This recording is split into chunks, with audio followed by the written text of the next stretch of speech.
y vamos a ver, estudiar algo que es importante. Elena de White y la doctrina de la Trinidad. ¿Por qué es importante estudiar esto? Porque en nuestra iglesia, nuestros hermanos utilizan los escritos de Elena de White para defender a la doctrina de la Trinidad, diciendo que Dios le reveló la verdad de la doctrina de la Trinidad de Elena de White y que se la fue revelando en forma progresiva. Y vamos a ver que eso no es así. Lo vamos a ver con los testimonios de Elena de White. Pero vamos a empezar justamente entendiendo cuál es la misión del pueblo adventista, porque en qué contexto vamos a estudiar esto. ¿Cuál es la verdadera identidad del pueblo adventista? Esa es una de las preguntas más importantes para el pueblo adventista. Y nosotros sabemos que el pueblo adventista es el remanente de la iglesia de la Reforma. No es otro tipo de iglesia. Es el remanente de la iglesia de Reforma, al que Dios llamó. Y no hay otro remanente de la iglesia de Reforma. Y la iglesia de Reforma tenía una misión. Ahora, ¿cómo Dios lo identificó proféticamente al pueblo adventista? Es el pueblo que, como dice la profecía de Apocalipsis 10, comió el librito abierto y profetizó por primera vez, anunciando que en 1844 Jesús venía. ¿Y qué pasó? ¿Vino o no? Y el librito le amarró el vientre. A este pueblo, que Dios había dicho que el librito le iba a amargar el vientre, Dios le dio la misión de profetizar de nuevo, para prepararle el camino a la segunda venida de Jesús, porque Jesús no podía venir. Nadie le había preparado el camino. Y el pueblo adventista no tenía idea de lo que tenía que hacer. Apocalipsis 10, 10 y 11. Entonces tomé el librito de la mano del ángel y lo comí, dice Juan, porque simbólicamente se lo dio a comer a él en nuestro lugar. Y era dulce mi boca como la miel, pero cuando lo hube comido, amargó mi vientre. Y él me dijo, es necesario que profetices otra vez sobre muchos pueblos, naciones, lenguas y reyes, ¿no? Y como Dios le mostró a Juan, Jesús no podía venir en 1844. Y antes que viniera, y antes que nosotros profetizáramos por segunda vez, teníamos una obra que hacer. Y sabemos que para profetizar de nuevo, como Dios le mostró a Juan, nuestro primer trabajo era y es el reparar la brecha hecha por el Papa en la Santa Ley de Dios. O sea, cuando el Papa apostató del Dios de sus padres, como dice la profecía, y empezó a adorar en su lugar a un Dios ajeno, al Dios de las fortalezas, al Dios de la bestia romana, al dragón, que le dio su trono, su poder y grande autoridad. Y nosotros teníamos que recuperar el conocimiento de la verdad que fue echada por tierra. ¿Y cómo fue echada por tierra? Y el hombre de pecado finalmente logró echar por tierra la verdad cuando echó por tierra el lugar santuario de Dios, asesinando a todo el remanente de la iglesia primitiva, y de ese modo logró extirpar la herejía de los verdaderos cristianos que no adoraban a la abominación desoladora, que es la abominación del desolador, la abominación del Papa, el ídolo del Papa. Y como leemos en Primeros Escritos, página 65, Dios le reveló a Juan claramente lo que había pasado en 1844. El Papa hizo una brecha en la santa ley de Dios, pero vi que había llegado ya plenamente el tiempo en que esta brecha tiene que ser reparada ¿por quién? Por el pueblo de Dios. Es nuestra tarea, nuestra misión. Y después de eso, los lugares asolados han de ser reedificados. O sea, el templo de Dios va a ser reedificado. Y en la introducción a la gran controversia entre Cristo y Satanás, la visión del gran conflicto, leemos lo siguiente.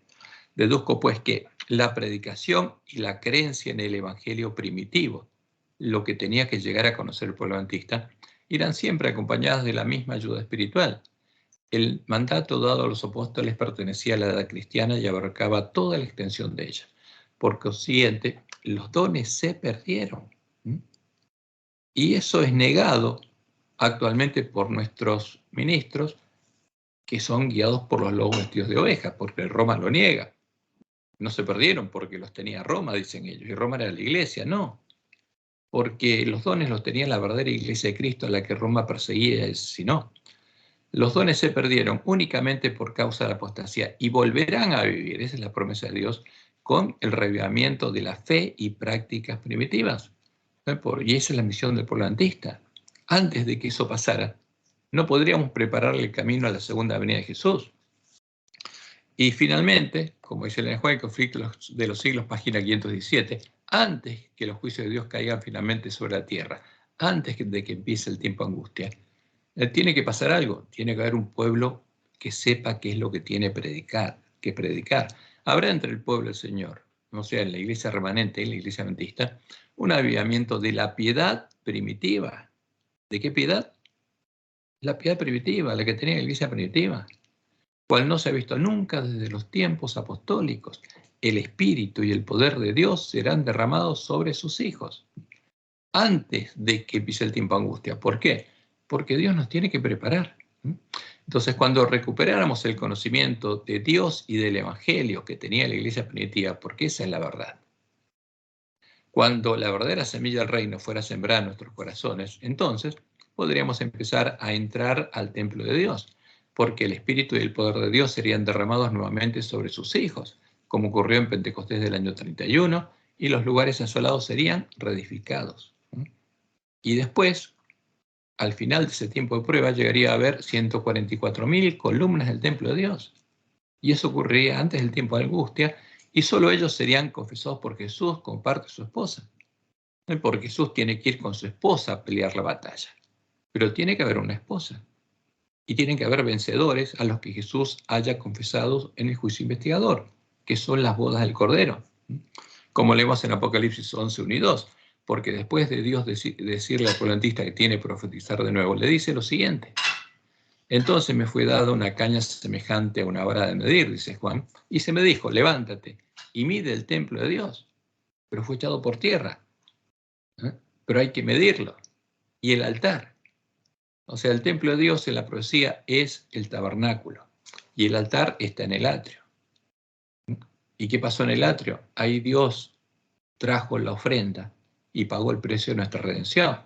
Entonces, ¿qué se mide? El templo de Dios, porque cuando Dios perdona los pecados, los carga en su templo, hasta que el santuario sea purificado. Entonces, ¿qué se juzga en el juicio investigador? Mide el templo de Dios. Mídelo a Dios, al que perdona los pecados del pueblo y se hace responsable de pagarlos.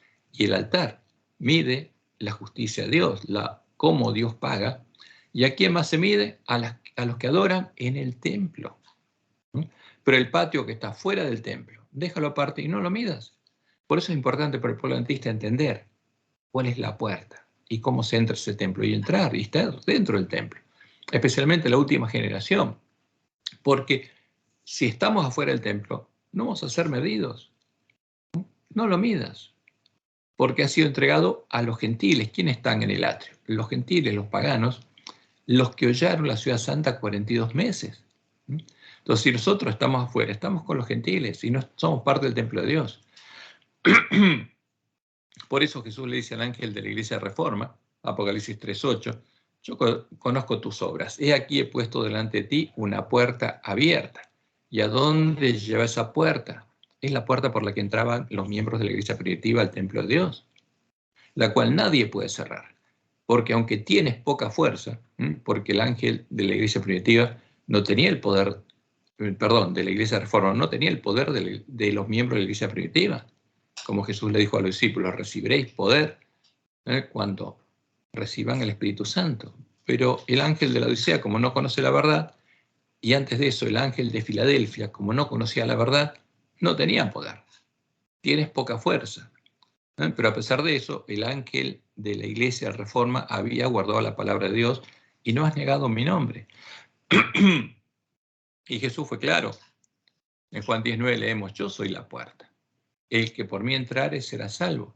Ahora, ¿a dónde se entra por esta puerta? La puerta estrecha. A la presencia de Jehová, al templo de Jehová. Yo soy el camino y la verdad y la vida. Nadie viene al Padre, sino por mí. Entonces, lo que tendríamos que hacer es entrar por el mismo camino y recorrer el mismo camino que recorría la iglesia primitiva. Y la promesa de Jesús es clara. ¿A quién? A los miembros de la iglesia de Reforma. Porque el ángel de la Odisea está dormido y se olvidó de su entidad. Pero cuando se despierte y arregle sus lámparas, va a volver a recorrer el camino de la iglesia de Reforma y va a encontrar la puerta y va a entrar por esa puerta al templo de Dios. Y Jesús dice al que venciere, yo lo haré columna en el templo de mi Dios. ¿Dónde va a estar? Adentro del templo. Y va a ser una columna. Porque ese templo tiene que ser reedificado. Y lo primero que va a haber en ese templo, 144.000 columnas. Simbólicamente, 12.000 de cada tribu de Israel. Son las columnas del templo de Dios. Son los vencedores de la iglesia remanente, que van a tener la fe de la iglesia primitiva y van a ser los primeros, las primicias de la esposa del Cordero. Al que venciere yo lo haré columna del templo de mi Dios y nunca más saldrá de allí. Y escribiré sobre él el nombre de mi Dios. Jesús está hablando como nuestro hermano. Y el nombre de la ciudad de mi Dios, la Nueva Jerusalén. O sea, el vencedor va a ser parte de la Nueva Jerusalén, de la esposa del Cordero, la cual desciende del cielo de mi Dios y mi nombre nuevo. Y como leemos en Apocalipsis 3:5, el que venciere, ¿qué va a pasar? Será vestido de vestiduras blancas y no borraré su nombre del libro de la vida. O sea, ¿qué pasa con los adventistas que no venzan? Con las vírgenes insensatas. Jesús nos dice que va a tener que borrar su nombre del libro de la vida. ¿Y a los que venzan, no, sino que va a confesar su nombre como parte de su esposa, delante de mi Padre y delante de sus ángeles. Entonces, por eso es interesante y importante que Dios le dijo al adventista que era el pueblo que tenía que entender la doctrina santuaria. ¿Por qué es el verdadero evangelio? ¿Y qué pasó?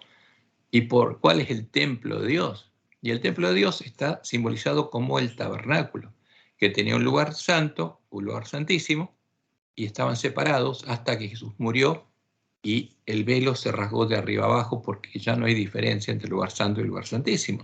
Como decía, Dios anunció la profecía y por medio de Ezequiel, todo sería santísimo, porque Dios pondría su trono, ¿dónde?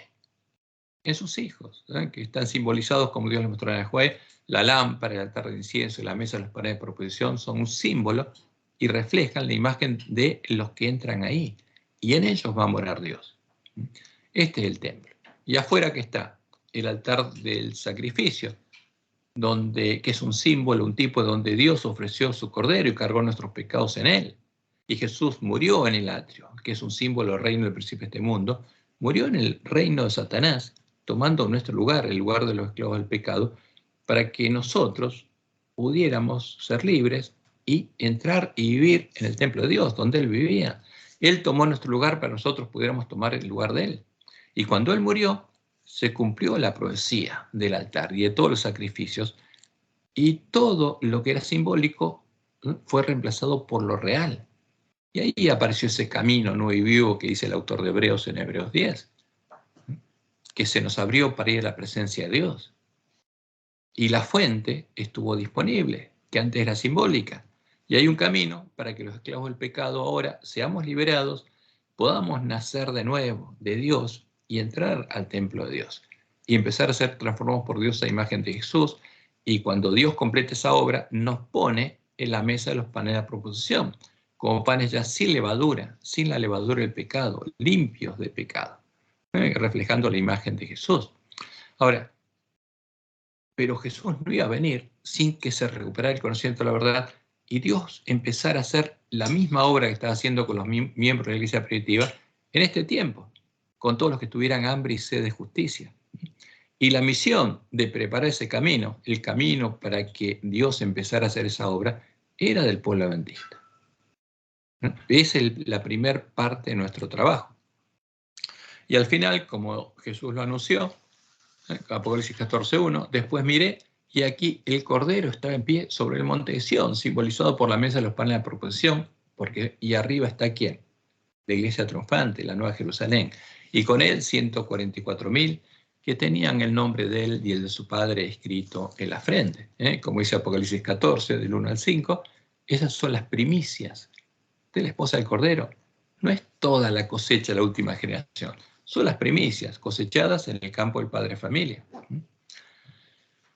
Y por eso, fíjense que Jesús anuncia que los adventistas, que la última generación no entraran por la puerta abierta o no entren por la puerta abierta al templo de Dios y permanezcan en el atrio junto a los gentiles, no serán medidos, no serán confesados por él en las bodas, porque al llegar a su fin el tiempo de nuestro procesamiento, habrían llegado a ser parte de ¿qué cosa? De la sinagoga de Satanás. Por eso, en el mismo mensaje, dice Apocalipsis 3:9, he aquí, yo entrego de ¿qué? De la sinagoga de Satanás. Ahora, ¿cómo se entra a la sinagoga de Satanás? Por otra puerta, por la puerta ancha. A los que se dicen ser judíos, se dicen ser cristianos, y no lo son. sino que mienten. ¿Por qué? No son parte del templo de Dios, no están unidos a la vida verdadera. ¿Están unidos a quién? A Satanás. Son parte de la sinagoga de Satanás. Ahora, ¿pero por qué se dicen ser judíos cristianos? Porque los gentiles llaman Cristo a Satanás. Y los que sean engañados van a llamarlo. ¿A quién? A Satanás lo van a llamar Cristo. Como los apóstatas que persiguieron, asesinaron a sus hermanos. Y aquí yo haré que vengan y se postren a tus pies y reconozcan que yo te he amado. Ahora, todo esto fue dejado como parte de la palabra profética más segura, pero nosotros lo sepamos antes de que pase. ¿Para qué? Para que esta luz alumbre el lugar oscuro y nosotros no seamos parte de la sinagoga de Satanás, para que ningún adventista llegue a ser parte de la sinagoga de Satanás. Pero ¿cuál es el objetivo? El primer objetivo de Satanás y de sus siervos, los lobos vestidos de ovejas, ¿no? ¿De qué? De adventistas en este tiempo, porque vinieron a la única iglesia remanente para... ¿Y cuál es el objetivo de ellos para con el pueblo adventista? El objetivo de ellos es impedir que completemos nuestro primer trabajo, el impedir que recuperemos el conocimiento de Dios y del Evangelio que tenía la iglesia primitiva, para poder engañarnos y hacernos adorar al dragón, para hacernos entrar por la puerta ancha a la sinagoga de Satanás y prepararnos para ser parte de su cosecha cizaña en el campo del padre de familia, su cosecha de seguidores de maldad en la iglesia adventista. Por eso Jesús fue claro: entrad por la puerta estrecha. ¿Por qué ancha es la puerta? Habría otra puerta. Jesús dice: yo soy la puerta. Yo soy la puerta estrecha. Pero habría otra puerta, a la que se le llamaría Jesús, ¿no? Otro Jesús. Y espacioso el camino que lleva a la perdición, y muchos son los que entran por ella, muchos van a ser engañados. Porque estrecha es la puerta y angosto el camino que lleva a la vida, y pocos son los que la hallan. La verdad se perdió. Y al verdadero Jesús habría que buscarlo hasta encontrarlo. Guardaos de los falsos profetas que vienen a vosotros con vestidos de ovejas, pero por dentro son lobos rapaces. ¿A qué vienen? A hacernos entrar por la puerta ancha. ¿Y cuántos van a entrar? Muchos. Muchos me dirán aquel día: Señor, Señor, ¿no profetizamos en tu nombre? ¿No nos diste poder? Profetizamos y se cumplió. Y en tu nombre echamos fuera demonios. Y en tu nombre hicimos muchos milagros. ¿Y los van a hacer? Sí. Ahora, ¿de quién va a ser el poder? ¿De Jesús? No. Y entonces, dice Jesús, les declararé: nunca os conocí. Apartaos de mí, hacedores de maldad. ¿Qué van a tener? El mismo poder del falso profeta, que es habitación de demonios. Por eso es un tema de vida y muerte, como dice Elena White, porque estas palabras fueron dejadas para nosotros. Por eso es un asunto de vida y muerte, en primer lugar, para el pueblo adventista y luego para todo el mundo, cuando escucha el fuerte pregón, el llegar a ver claramente la diferencia entre la puerta estrecha y el camino angosto que lleva a la vida, que es el santo, el verdadero Jesús, y lo falso. La puerta ancha y el camino espacioso que lleva a la perdición, que lleva a conocer las profundidades de Satanás, que es la abominación desoladora de la que habló el profeta Daniel, el falso Jesús, el ídolo definido en la doctrina de Jezabel, el Jesús al que adoran la bestia, el falso profeta y los lobos vestidos de oveja, porque ese es el Señor de ellos. Y es importante mostrar la diferencia, justamente, entre el verdadero y el falso, y esa es la misión de los encargados de predicar el mensaje de los tres ángeles. La misión que Dios le encargaría a los siervos fieles que profetizaran de nuevo haciendo la obra del profeta Elías. Y Jesús dijo en Juan 17:3, y esta es la vida eterna, que te conozcan a ti, el único Dios verdadero, y a Jesucristo a quien has enviado. O sea, el conocimiento del Dios verdadero, de la única persona que es Dios, y de Jesús, es la vida eterna.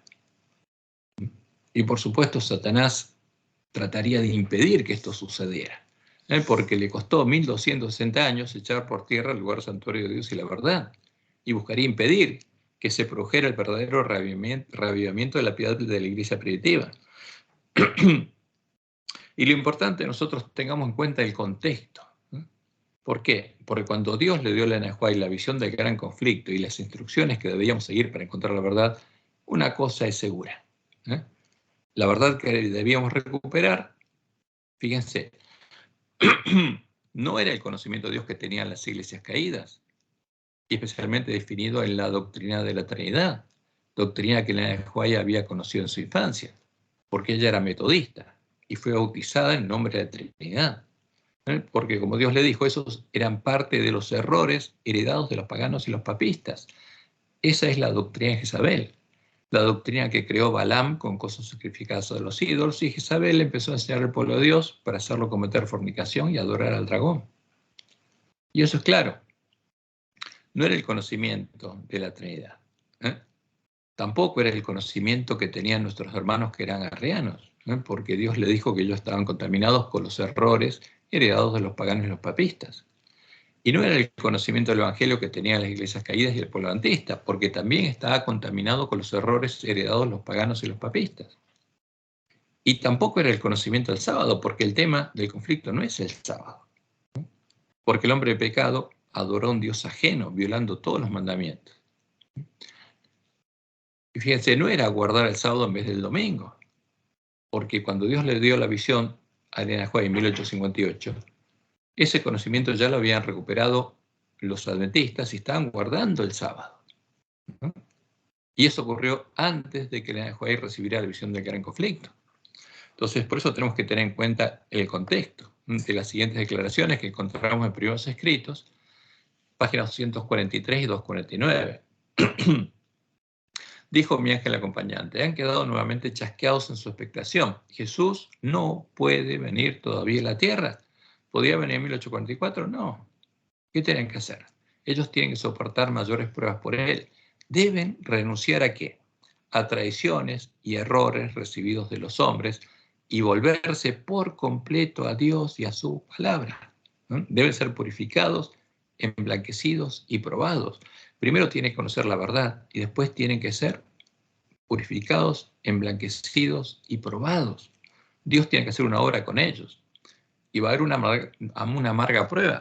Los que soporten esa amarga prueba obtendrán la victoria eterna. Y después se le vuelve a repetir el mensaje, dice Elena, vi que estos que aguardaban no habían sido todavía probados como debían serlo, no estaban exentos de errores. O sea, ¿qué pasa en 1858? ¿Los adventistas guardaban el sábado? Sí, pero estaban llenos de errores. Y vi la misericordia y bondad que Dios manifestaba al mandar a los habitantes de la tierra una amonestación y mensajes repetidos para inducirles a escudriñar diligentemente su corazón y a estudiar las Escrituras, a fin de que pudieran despojarse de los errores que les habían transmitido los paganos y los papistas. O sea, ¿qué pasaba con el polantista? Tenía errores.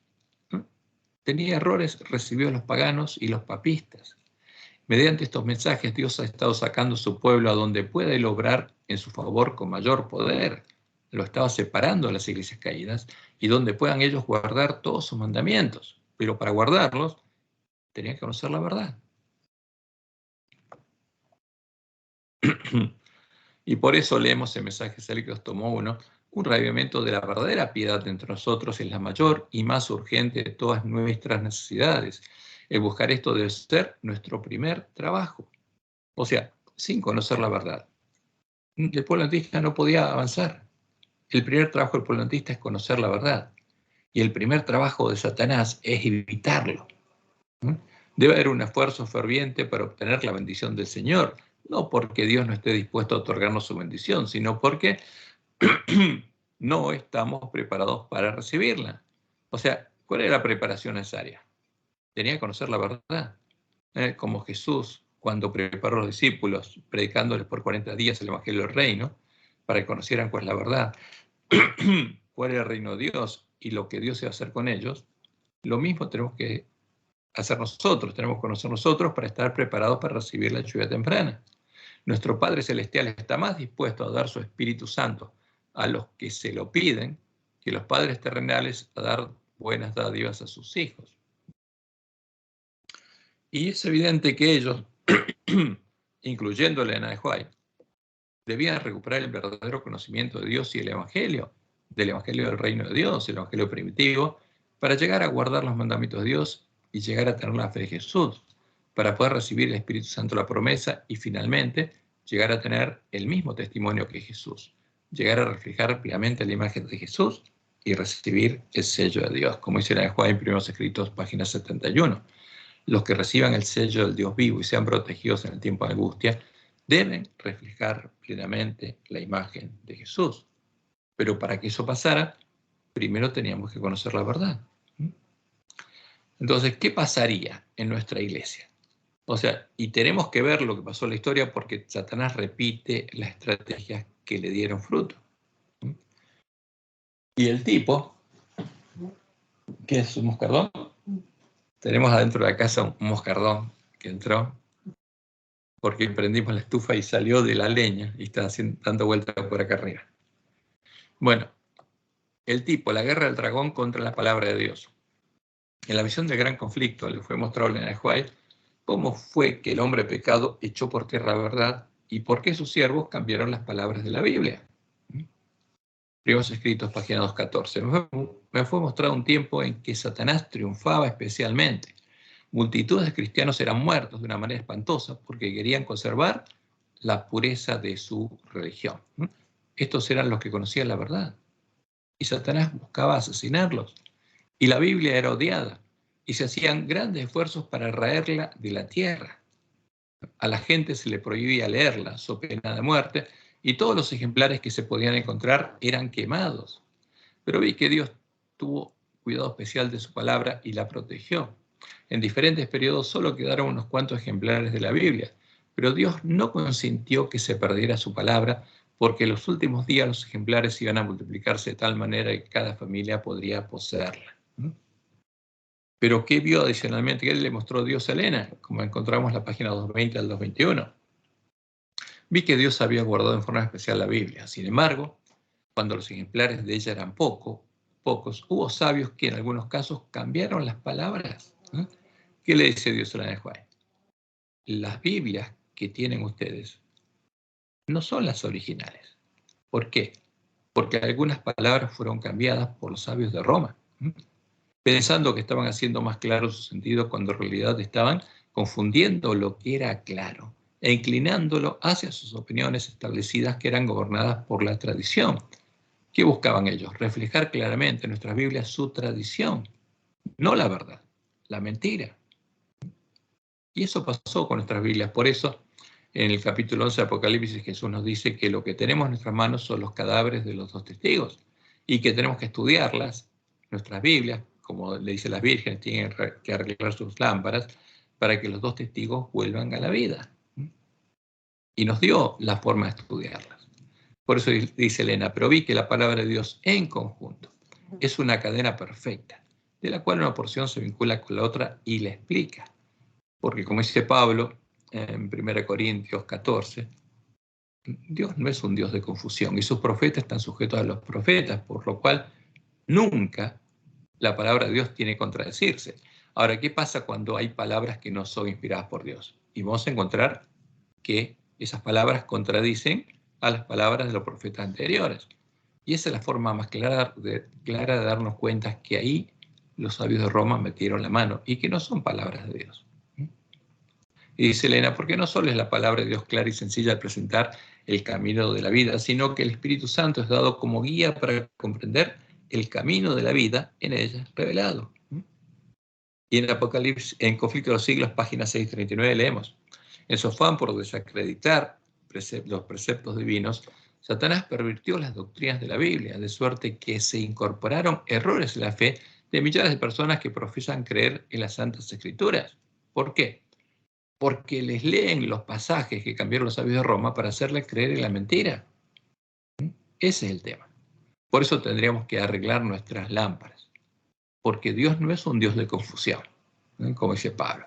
Los profetas están sujetos a los profetas, a la ley y al testimonio. Si no dijeren conforme a esto es porque no les ha amanecido. Ahora, lo que nosotros tenemos que entender es que Satanás siempre hace lo mismo. ¿No tratarían de hacer la misma obra los lobos vestidos de ovejas con los testimonios de Elena de White? Sí, lo harían, para poder enseñar sus falsas doctrinas con citas de los testimonios de Elena de White.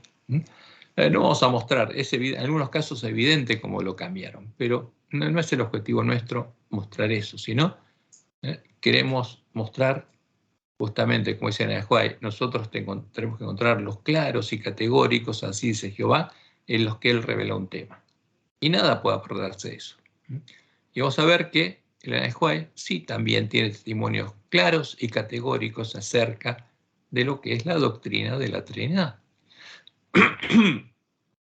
Dios le mostró a Elena de White que, como lo hizo en el tiempo de la iglesia primitiva, Satanás buscaría introducir su bandera. ¿Y cuál es? En la doctrina de Jezabel, la bandera negra de los paganos, con las imágenes de los dioses de Babilonia, en medio de la iglesia adventista, y muchos adventistas adoptarían su posición bajo la bandera de Satanás y lo adorarían. Ahora, Satanás quiere mantenernos sin profecía, sin la luz que alumbra el lugar oscuro, para que no nos demos cuenta de lo que está pasando en nuestra iglesia. Fíjense, Conflicto de los Siglos, página 50, es lo que hizo en el tiempo de la iglesia primitiva para corromper a la iglesia primitiva. Satanás se propuso oponerse con más éxito al gobierno de Dios, implantando su bandera en la iglesia cristiana. ¿Cuál es? La bandera negra de los paganos con las imágenes de los dioses paganos, cristianizándolos, para hacernos adorar a ídolos en vez de adorar a Dios. Si podía engañar a los discípulos de Cristo e inducirlos a ofender a Dios, decaerían su resistencia, su fuerza y su estabilidad, y ellos mismos vendrían a ser presa fácil. Porque el que adora un ídolo es presa fácil de Satanás y de los demonios, si Dios no lo protege. Y fíjense lo que Dios le mostró a ella y lo dijo en 1903.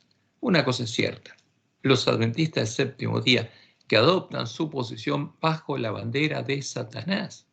¿Cuál bandera?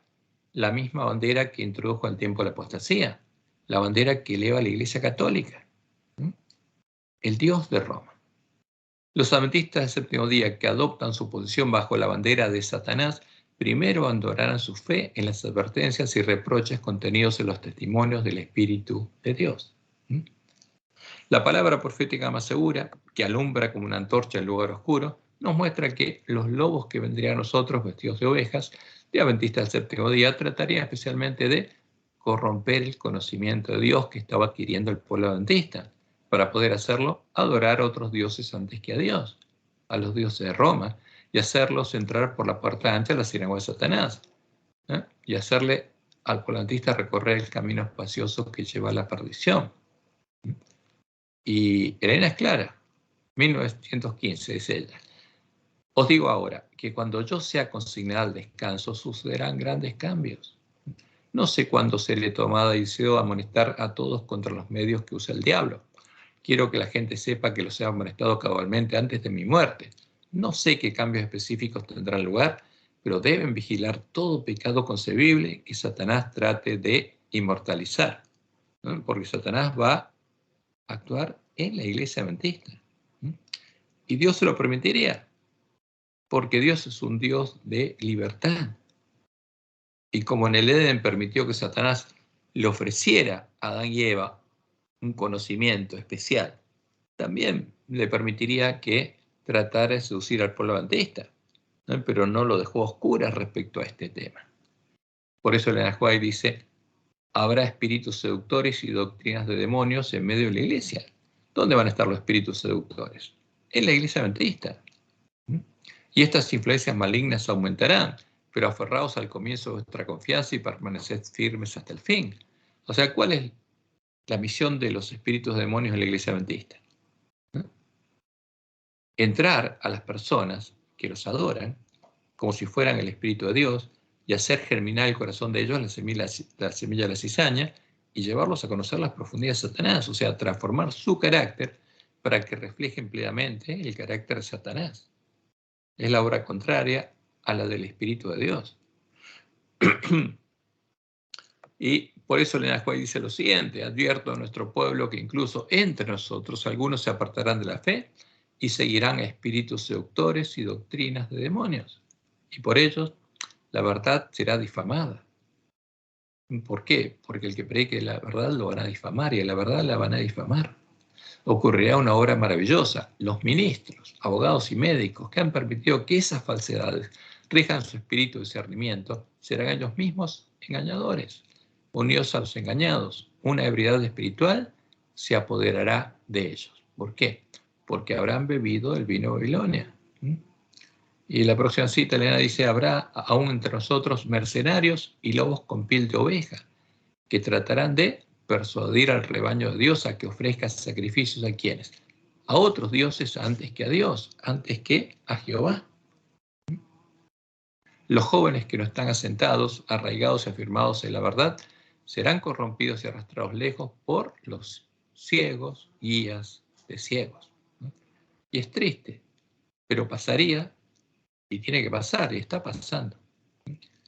Y antes que la obra de la apostasía desarrolle al máximo, habrá una confusión de la fe. Esta es la obra de los lobos.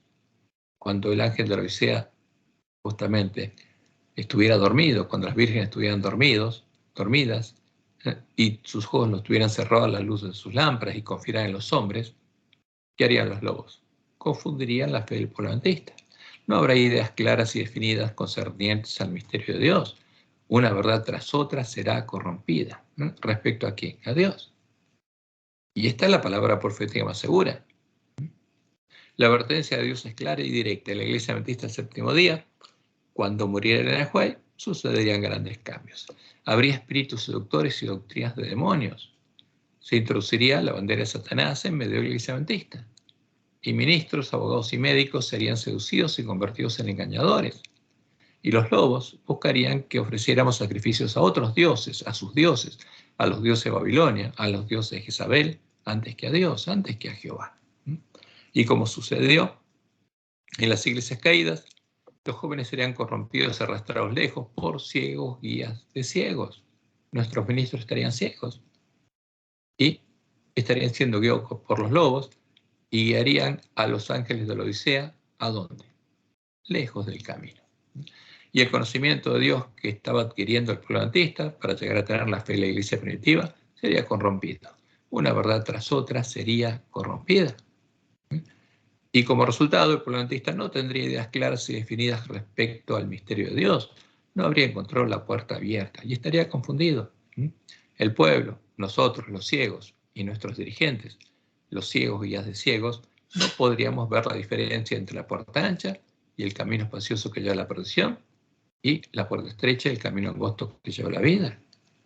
Y estaríamos en peligro de ser seducidos y llevados a entrar por la puerta ancha de la sinagoga de Satanás, mientras estuviéramos ciegos, mientras no fuéramos despertados y no arregláramos nuestras lámparas.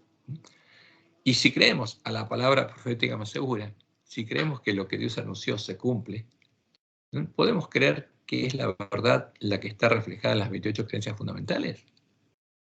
No, de ninguna manera. Si ya se cumplió lo anunciado en la profecía, las 28 creencias fundamentales deben contener doctrinas corruptas sobre el misterio de Dios, doctrinas de demonios, la bandera de Satanás, la doctrina de Jezabel, las imágenes de los dioses de Babilonia a las que los lobos nos harían adorar, para que nos postráramos y adoráramos al sol, a Baal, en el atrio, como Dios nos mostró que estaría sucediendo por medio de Ezequiel y de la Elena de White. Ezequiel 8, 15 y 16. Luego me dijo, ¿no ves, hijo de hombre? Vuélvete aún, verás abominaciones mayores que estas. Y me llevó al atrio de adentro de la casa de Jehová, y aquí junto a la entrada del templo de Jehová. ¿Y el templo cuál es? Acuérdense que es el tabernáculo, el símbolo del templo de Dios, donde habita Dios.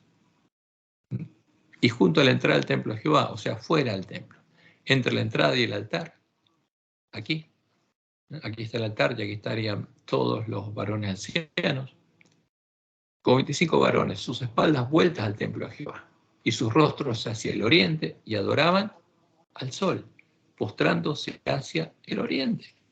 O sea, lo habrían logrado los lobos. Habrían logrado que nuestros varones ancianos, nuestros ministros, nuestros pastores, ¿qué estuvieran haciendo? Adorando al sol, dándole la espalda a Jehová y al templo de Jehová, donde Dios nos dijo que tendríamos que entrar, estarían vueltos hacia el otro lado, hacia el oriente, y adorando al Dios de Roma, al sol, al que Constantino llamó Cristo. Y es el Cristo el que adora a Roma. Y estaríamos frente al altar, frente a la cruz, como aparece en nuestra lección, juntos en la cruz, adorando ¿a quién? A la abominación desoladora, al Jesús que es la puerta ancha del camino espacioso que lleva a la perdición. Y eso estaría pasando. Esa es la palabra profética más segura. Y en ese tiempo llegaría la prueba de llamamiento del pueblo adventista, cuando Dios le enviaría al profeta Elías o a Ezequiel, a sus profetas, para que hablen a su pueblo, para que le digan al pueblo de Israel que Jehová no quiere la muerte del impío, sino que quiere que el impío se vuelva a su camino y que viva. Y la gloria del Dios de Israel se elevó de encima del querubín sobre el cual había estado al umbral de la casa. Y llamó Jehová al varón vestido de lino que tenía a su cintura el tintero escribano, y le dijo Jehová: pasa por en medio de la ciudad, por en medio de Jerusalén. Esto no ocurre en Babilonia. En medio de la iglesia remanente. Y ponles una señal en la frente a los hombres que gimen y que claman a causa de todas las abominaciones que se hacen en medio de ella. Y a los otros dijo, oyéndolo yo: pasad por la ciudad en pos de él y matad. ¿Qué significa? Porque el que tiene vida, el que pasa de muerte a vida, es el que nace de Dios. Y el que muere es el que es hecho parte de la habitación de los demonios y entra por la puerta ancha. Y Dios les permite ahora, porque estuvo protegiendo al ángel de la Odisea, para que no fuera hecho habitación de demonios, a pesar de lo que estaba adorando. ¿No? Pero cuando el ángel de la Odisea escucha el mensaje de los tres ángeles y decida, va a poder ser hecho habitación de demonios y matad. No perdone vuestro ojo ni tengáis misericordia. Matad, haced habitación de demonios, hacedlos vuestra habitación, a viejos, jóvenes y vírgenes, niños y mujeres, hasta que no quede ninguno. Pero a todo aquel sobre el cual hubiere señal, no os acercaréis, y comenzaréis por mi santuario. Comenzaron pues desde los varones ancianos que estaban delante del templo. A ellos les llega el mensaje.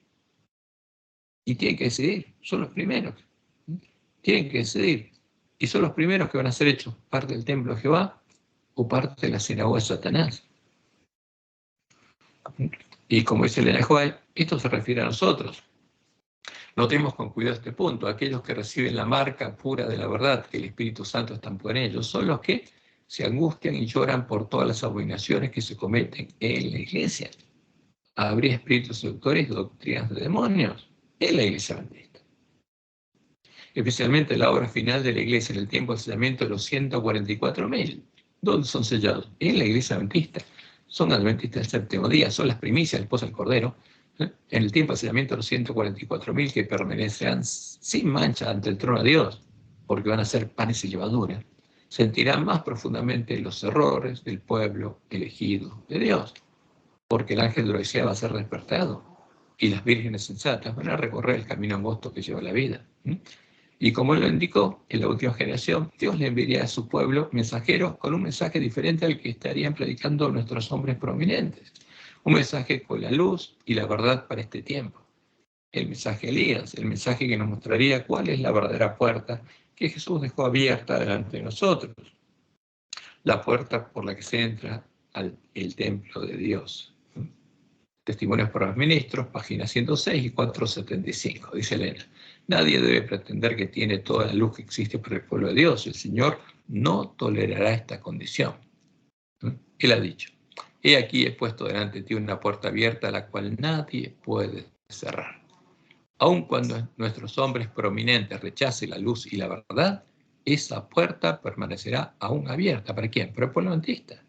Aunque los varones ancianos que están delante del templo rechacen el mensaje y sigan adorando al sol, la puerta permanecerá aún abierta. El Señor suscitará a hombres que den a nuestro pueblo el mensaje para este tiempo. Y como dice ella, la profecía debe cumplirse. El Señor dice: aquí yo envío al profeta Elías antes que venga el día de Jehová, grande y terrible, antes que empiece el tiempo de angustia. Y dice ella: alguien debe venir con el espíritu y el poder de Elías. Y el pueblo adventista va a ser despertado y va a oír la verdad. Y va a haber iluminado el camino hacia Dios y la puerta estrecha. Ahora, pero vamos al centro. Fíjense, una vez que entendemos lo que tiene que pasar, podemos entender por qué la Trinidad está en nuestra iglesia. Pero vamos a ver justamente lo que Elena dijo claramente sobre la doctrina de la Trinidad. Porque se usan sus escritos para decir que Dios le reveló la verdad de la doctrina de la Trinidad. Y ella lo fue comprendiendo de a poquito. Y vamos a ver que ella comprendió claramente lo que era la Trinidad. Ella no tuvo que comprender la Trinidad porque la conocía desde que era chiquita. Ella era metodista y fue bautizada en nombre de la Trinidad. Ahora, después entendió de qué se trataba. Aunque no llegó a comprender plenamente cuál era la verdad, porque Dios le dijo que la comprenderíamos nosotros, ella sí llegó a comprender lo que era la Trinidad. Una de las cosas más asombrosas que podemos observar en nuestra iglesia es el ver a nuestros teólogos afirmando que Dios le mostró a Elena de White la verdad de la doctrina de la Trinidad y que, como consecuencia de esta supuesta revelación de Dios a Elena de White, como lo acaban de hacer las iglesias protestantes caídas, el falso profeta del Apocalipsis, para unirse en puntos comunes de doctrina con Roma, nuestros teólogos afirman que Elena de White siguió la misma tesis que siguió Atanasio. ¿Y quién era Atanasio? Uno de los que definieron la doctrina de la Trinidad de Roma y adoptó como propia a la doctrina de la Trinidad definida en los primeros concilios ecuménicos de la Iglesia de Roma, la doctrina de la Trinidad de Roma, que ahora ha sido introducida en las 28 creencias fundamentales de la Iglesia Adventista. Están diciéndonos que Elena de White se hizo católica, porque por definición el que adora al Dios de Roma es un católico, es un cristiano católico. Pero vamos a ver lo que dicen nuestros teólogos. Libro de la Trinidad. Los párrafos que encontramos en este libro publicado para justificar la introducción de la Trinidad en la Iglesia Adventista. ¿Y qué dicen ellos? En consideración a nuestros amigos católicos romanos, pareciera apropiado que seamos capaces de afirmar con ellos lo esencial de sus comisiones trinitarias. O sea, que adoramos al mismo Dios. Pero Roma no adora al dragón, ¿no es habitación de demonios? Por eso, nuestros creyentes adventistas deberían ser más capaces de encontrar un terreno común con ellos. O sea, tenemos un Dios común. Y si adoramos al mismo Dios, nuestra religión es la misma. Porque religión es la que une a una persona con un Dios. Y si nuestra religión es la misma, nuestra religión es la religión de la Gran Babilonia. Y nuestros teólogos dicen eso. Y después siguen diciendo, Atanasio, el joven secretario de Alejandro y presbítero en la iglesia de Alejandría, asistió al concilio de Nicea. Aunque desempeñó un papel menor en las sesiones, el concilio fue un evento modelador de su vida. Pasó el resto de su vida tratando de mantener el concepto niceno de Cristo, como la doctrina aceptada de la iglesia. Y acá llaman la iglesia ¿a quién? A Roma, ¿no? Diciendo que Roma es la iglesia y que el concepto niceno de Cristo, el que fue definido en Nicea, es verdadero. ¿No? Y fíjense que siguen diciendo después.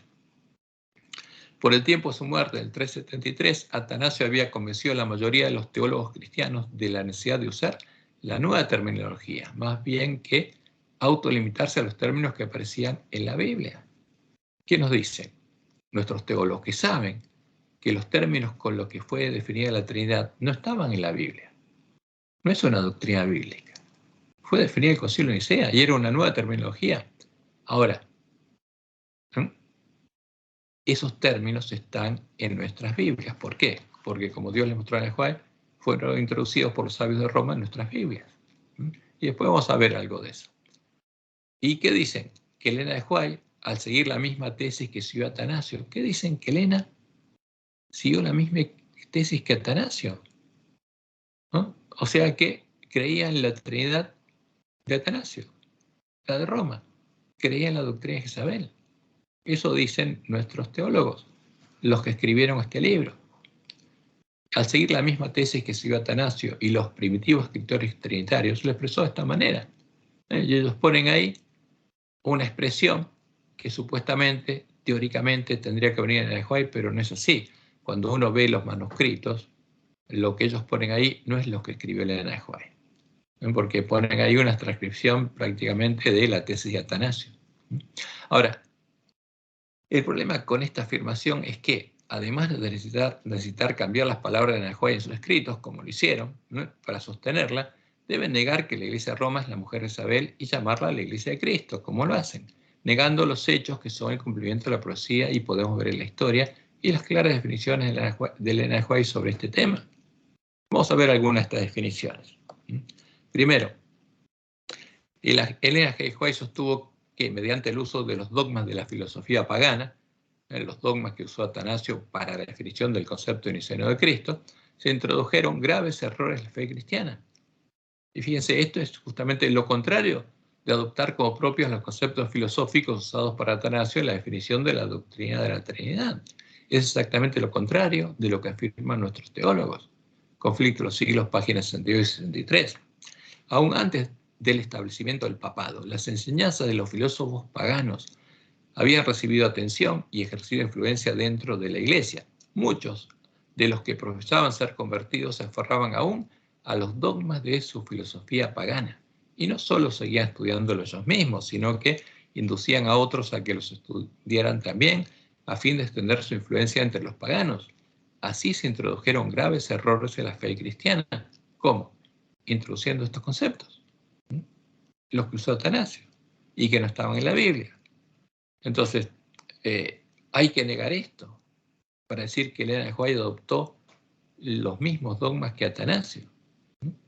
Segundo, Elena de White sostuvo que mediante el uso de los dogmas de la filosofía pagana, muchos centros de teología han entroizado a un ídolo filosófico en lugar de Jehová, porque ella nos incitaba y nos decía que teníamos que buscar y llegar a conocer a quién, al Dios verdadero, a Jehová.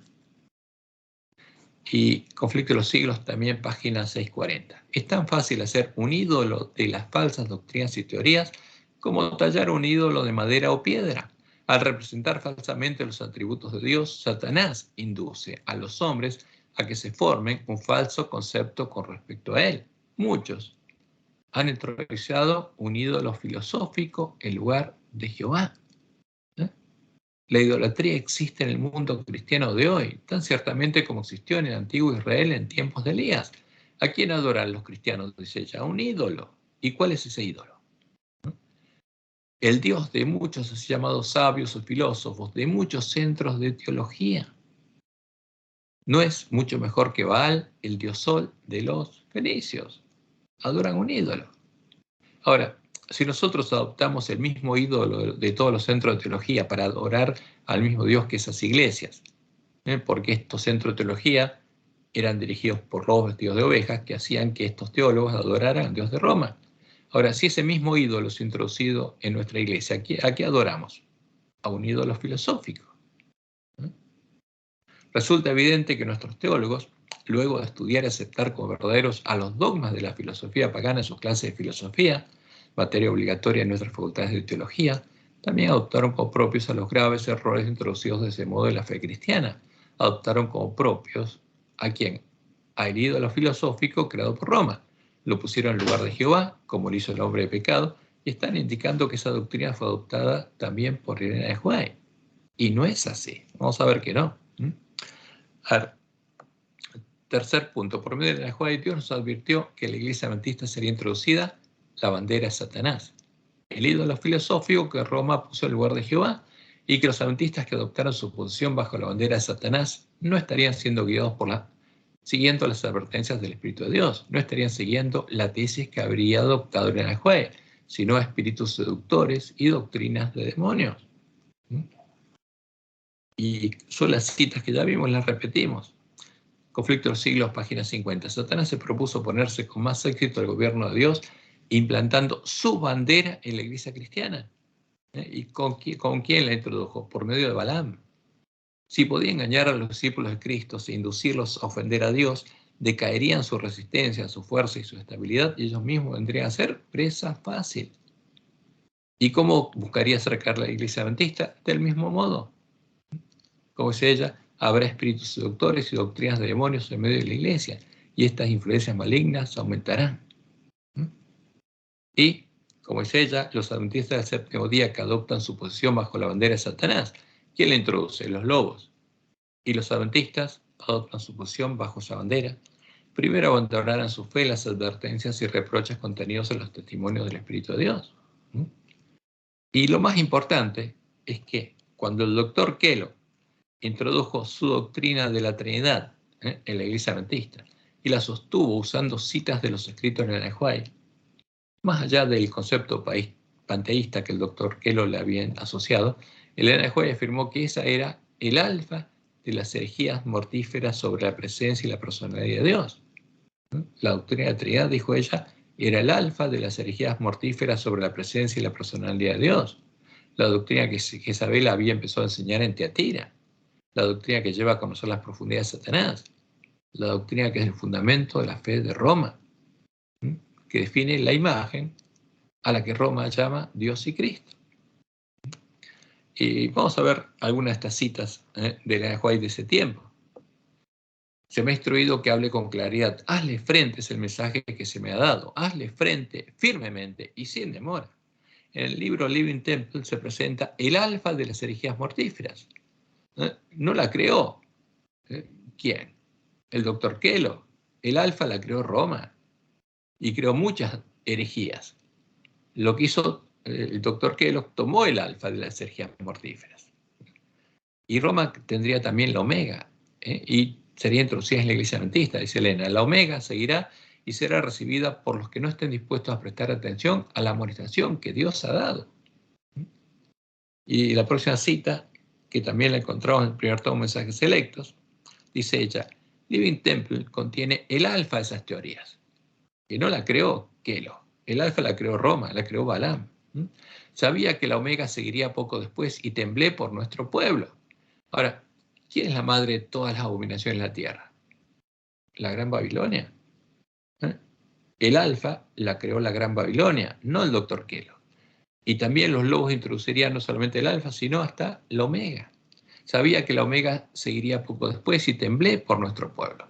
Sabía que debía advertir a nuestros hermanos y hermanas que no debían entrar en controversia en cuanto a la presencia y la personalidad de Dios. Las declaraciones presentadas en Living Temple acerca de este punto son incorrectas. Los textos empleados para apoyar la doctrina presentada son pasajes mal aplicados. Me siento impulsada a hablar negando la pretensión de que las enseñanzas de Living Temple puedan ser apoyadas por declaraciones de mis escritos. ¿Por qué?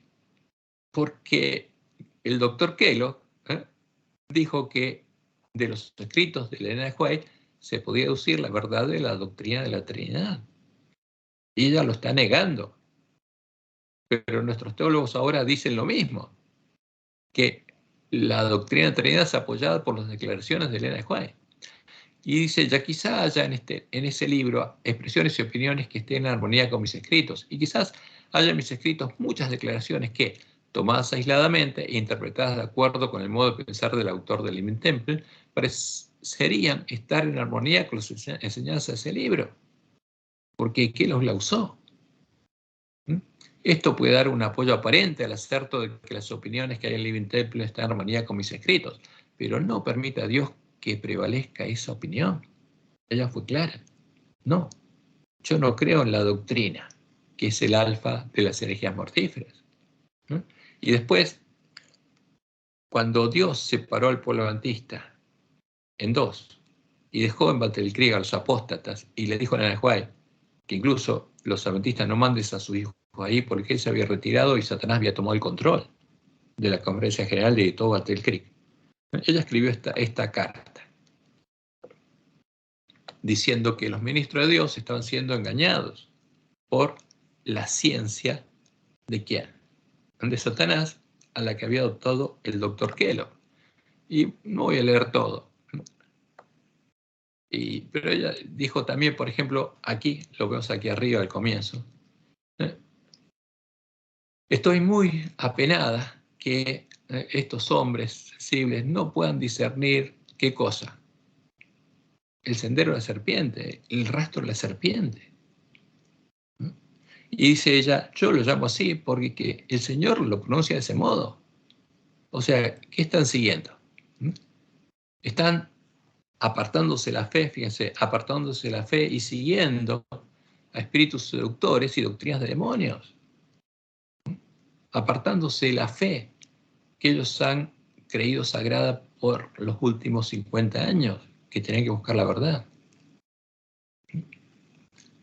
Y finalmente, para explicarlo en forma clara, porque ese era el alfa de las herejías, la que Isabel empezó a enseñar en Tiatira, dijo lo siguiente: yo estoy, digamos, tratando de acuerdo al mejor conocimiento que tengo del mensaje de Jesús que le dio a Juan, y los quiero llevar a ese lugar. Y cita la palabra de Jesús al ángel que está en Tiatira. ¿Y qué dice? A los que no tienen esa doctrina y no han conocido los que ellos conocen las profundidades de Satanás, que no tienen la doctrina de Jezabel, yo les digo qué cosa, que guarden mis palabras hasta el fin. Pero ¿qué dice claramente? Que esa es la doctrina de Jezabel, que la doctrina de la Trinidad es la doctrina de Jezabel. Y es claro, y es rotundo.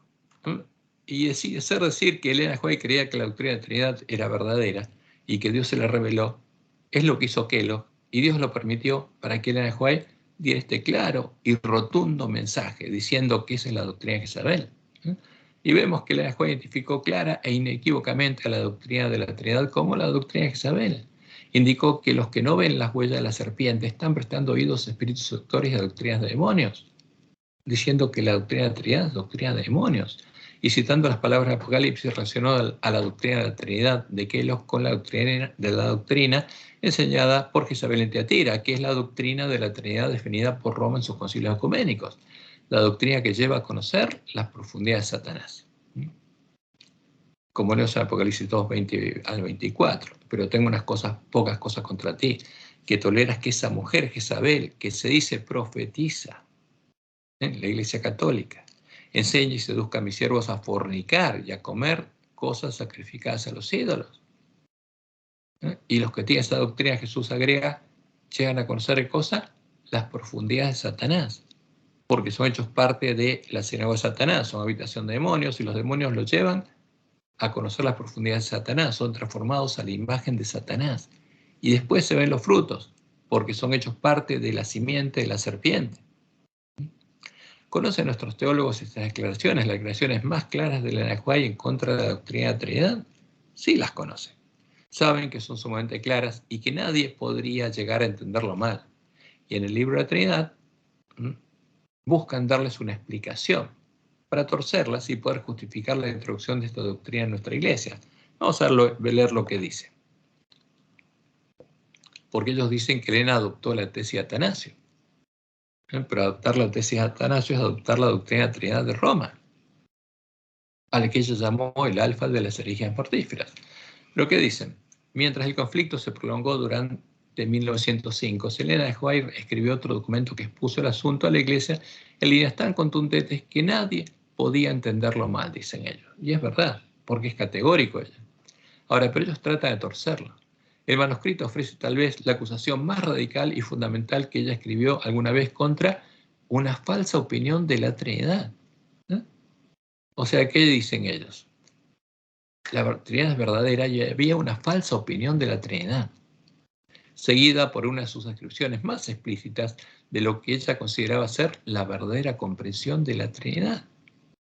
Y eso era mentira, porque ella, lo que aparece en los escritos de ella, no lo escribió ella, lo agregaron ellos. Ahora, lo que ella dijo, no dijo que la doctrina de Kellogg era una falsa opinión de la Trinidad, dijo que era el alfa de las herejías mortíferas, y el alfa la creó Roma. Y es la doctrina que Isabel enseñaba en Tiatira. Y siguen diciendo, en ese documento publicado en 1905, califica la opinión de Kellogg de espiritualista, vacía, imperfecta, inexacta, las profundidades de Satanás y el sendero de la serpiente. Decía que quienes la recibieron estaban dando oído a espíritus seductores y a doctrinas de demonios, apartándose de la fe que habían tenido por sagrada en los pasados 50 años. Ahora, pero Elena White no está hablando solo de la doctrina de Kellogg, está diciendo que la doctrina de Kellogg usaba el alfa de las herejías mortíferas, que era enseñada por Jezabel en Tiatira.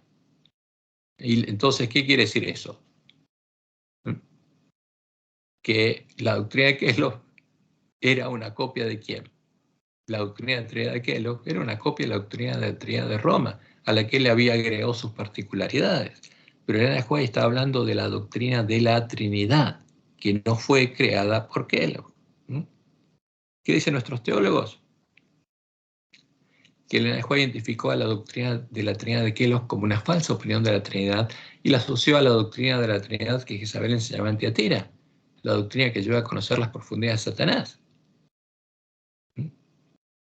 Que Elena de White diferenció a la falsa opinión de la Trinidad de la verdadera comprensión de la Trinidad, que sería la doctrina que ellos reflejan en el libro de la Trinidad, que es la doctrina de la Trinidad definida en el Concilio de Nicea. La doctrina de la Trinidad defendida por Atanasio, que Elena de White adoptó la tesis de Atanasio. Pero ese es el alfa. Entonces, justamente, es una forma de engañar al lector desprevenido. Pero es una mentira abierta y es alevosa. Porque la doctrina de la Trinidad, creada por Atanasio y por los sabios de Roma, es el alfa, es la doctrina que Isabel enseñaba en Tiatira.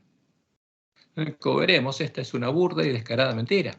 Elena de White no defendía ni había adoptado como propia a la tesis de Atanasio, porque la doctrina de la Trinidad definida en el Concilio de Nicea es la doctrina de Jezabel. Es la doctrina definida por Balaam con cosas sacrificadas a los ídolos. Es la doctrina que llevó a los apóstatas a conocer las profundidades de Satanás.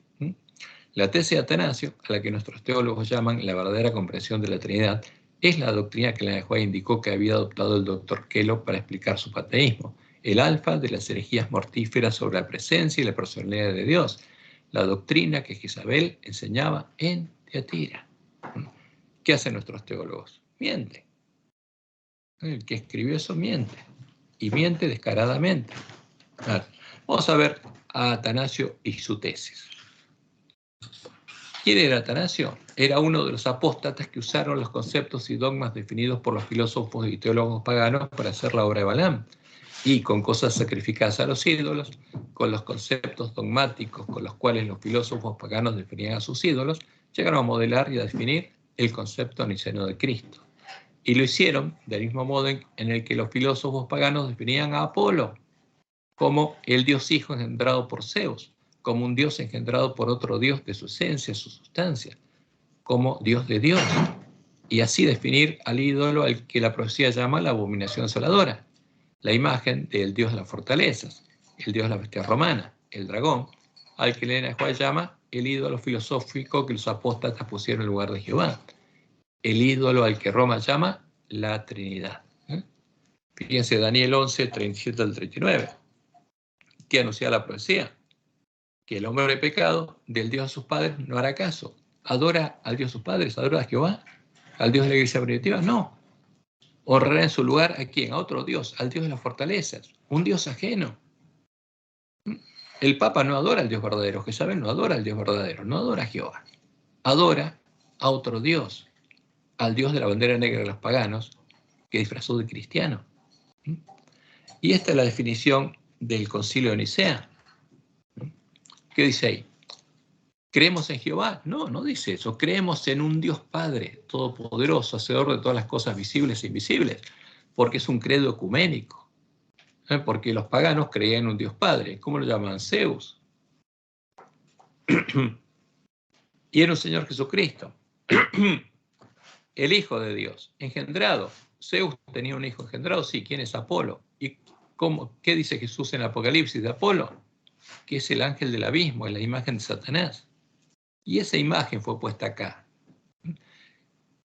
El Hijo de Dios, engendrado como el unigénito del Padre, es decir, de la sustancia del Padre, Dios de Dios, luz de luz, Dios verdadero, engendrado, no hecho, consubstancial al Padre, mediante el cual todas las cosas fueran hechas, o sea, es el agente creador del Dios Padre. Tanto las que están en los cielos como las que están en la tierra, quien para nosotros los humanos y para nuestra salvación descendió y se hizo carne, se hizo humano y sufrió y resucitó el tercer día y vendrá a juzgar a los vivos y a los muertos. Entonces, a esta imagen la llaman Jesús, pero esta es la imagen de Apolo. Jesús no tiene nada que ver con esto.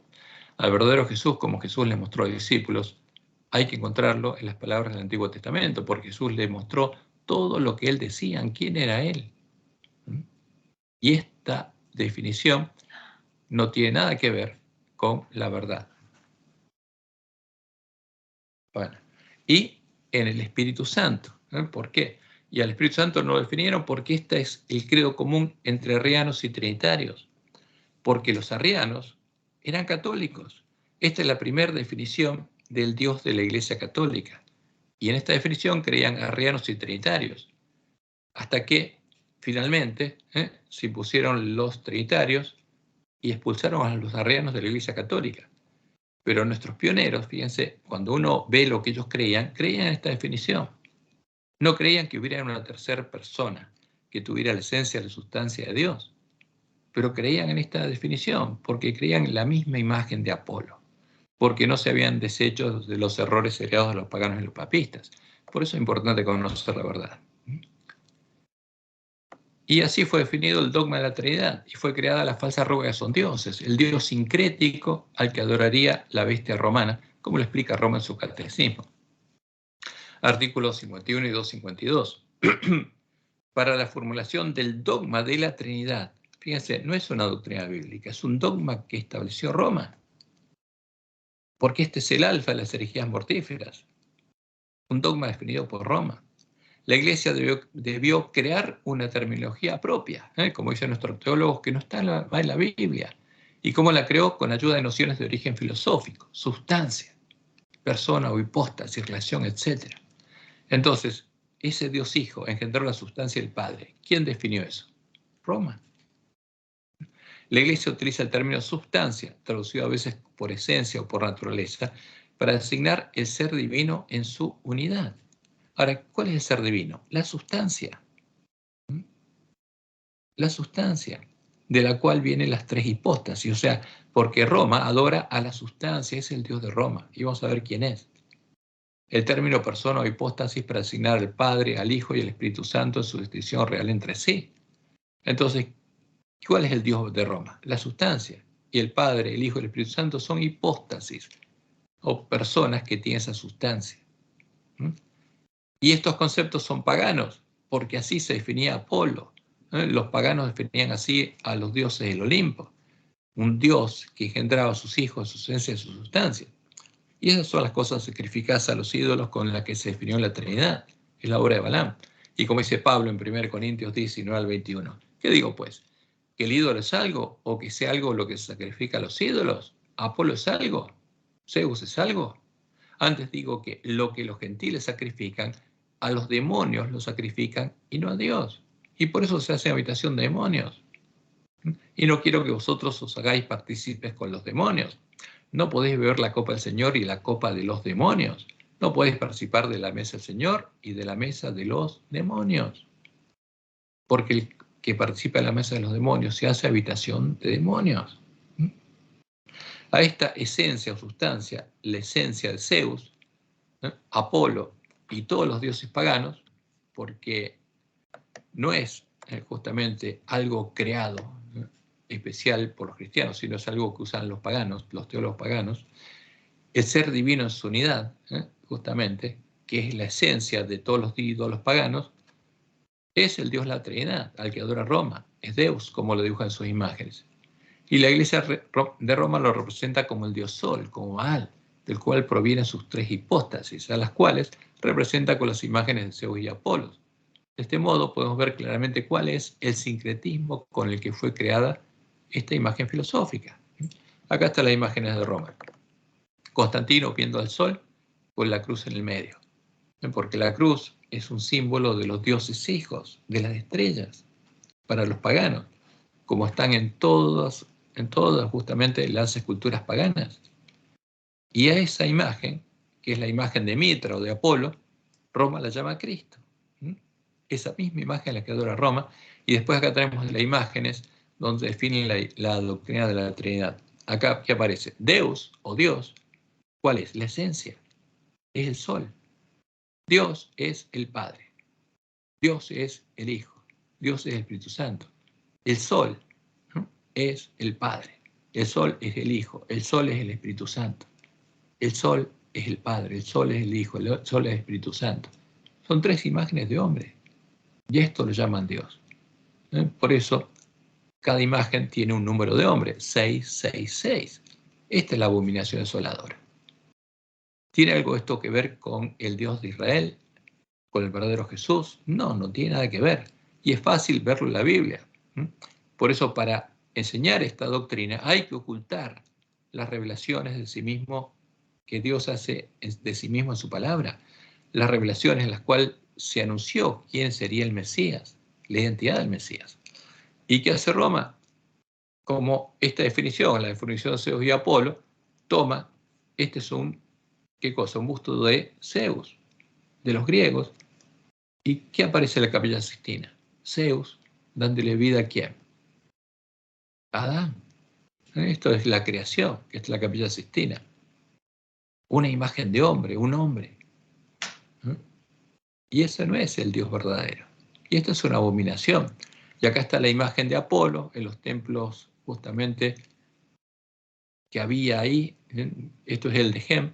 Y acá la primera imagen de Jesús.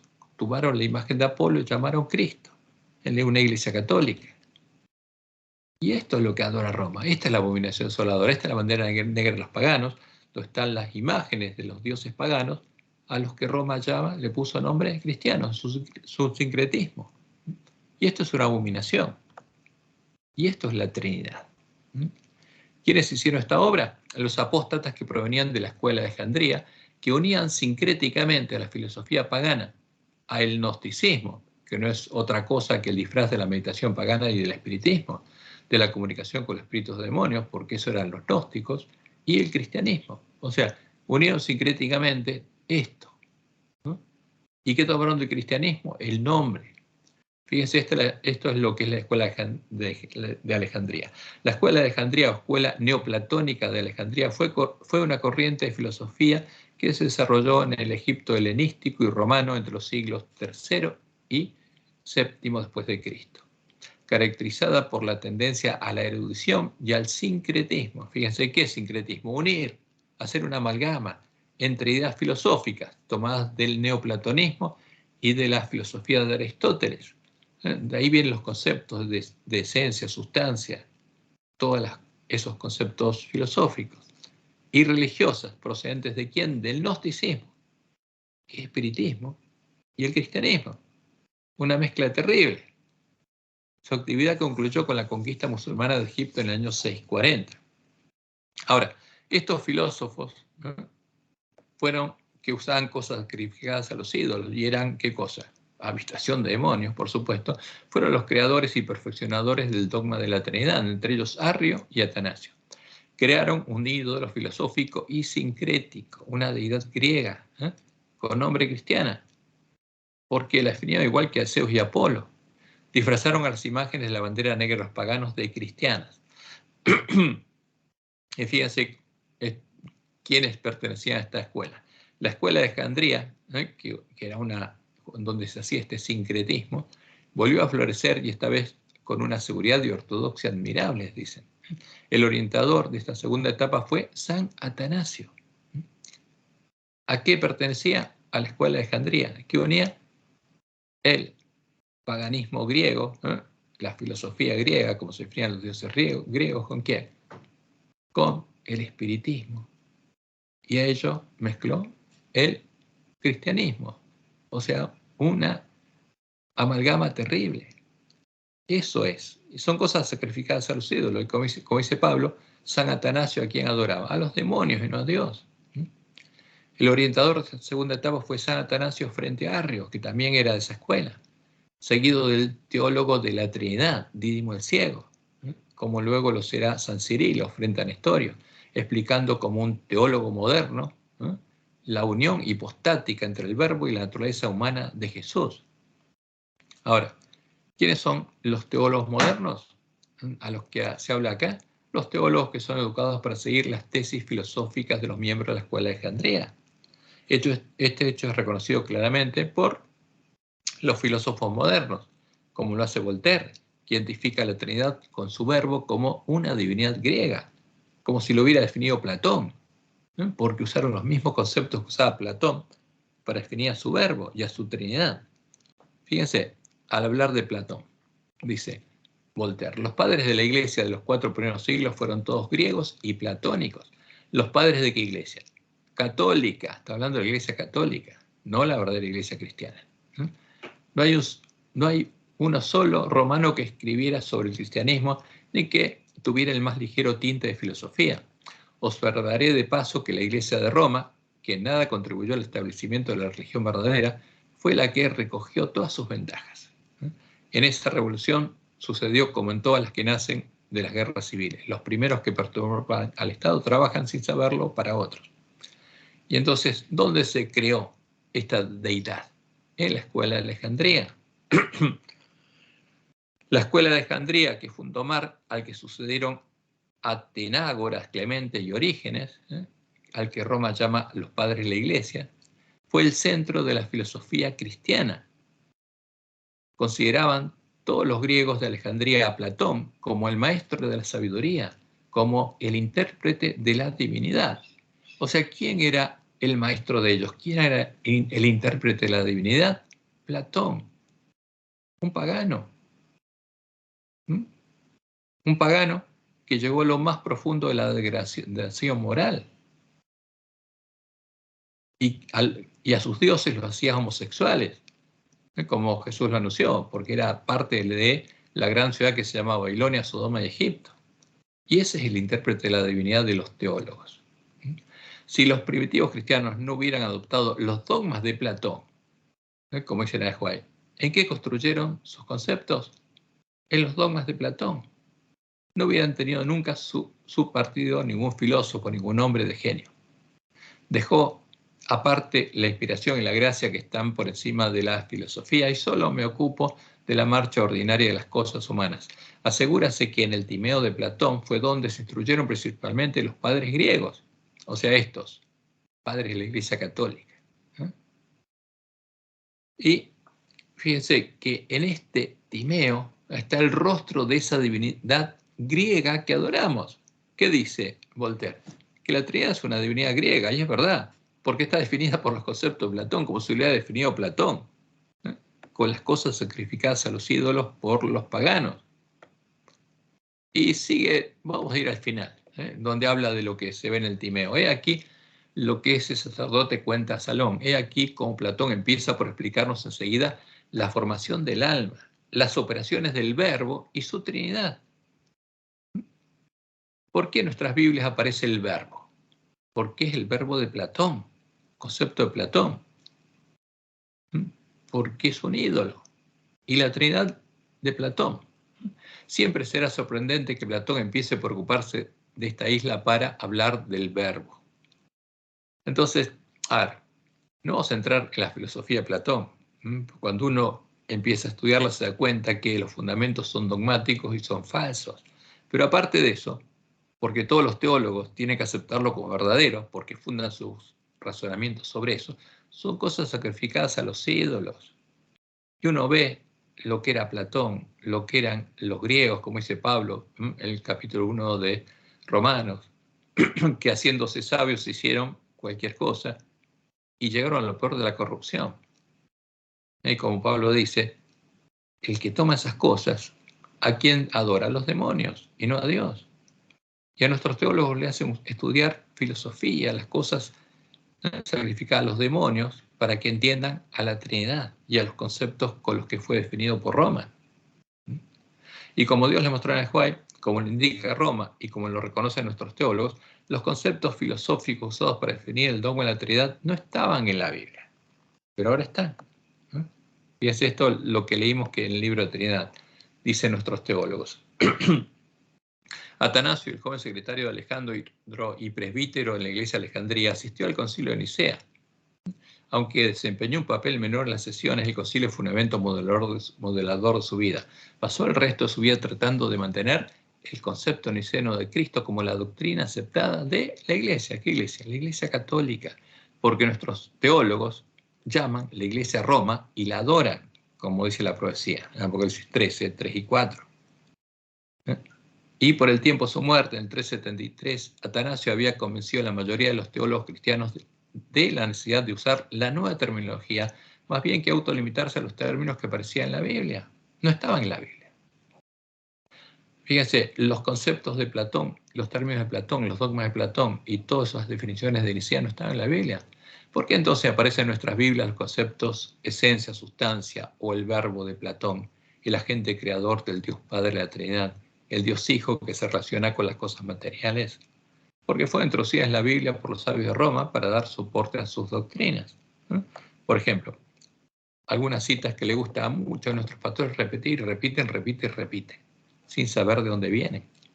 En el principio era el verbo, el de Platón.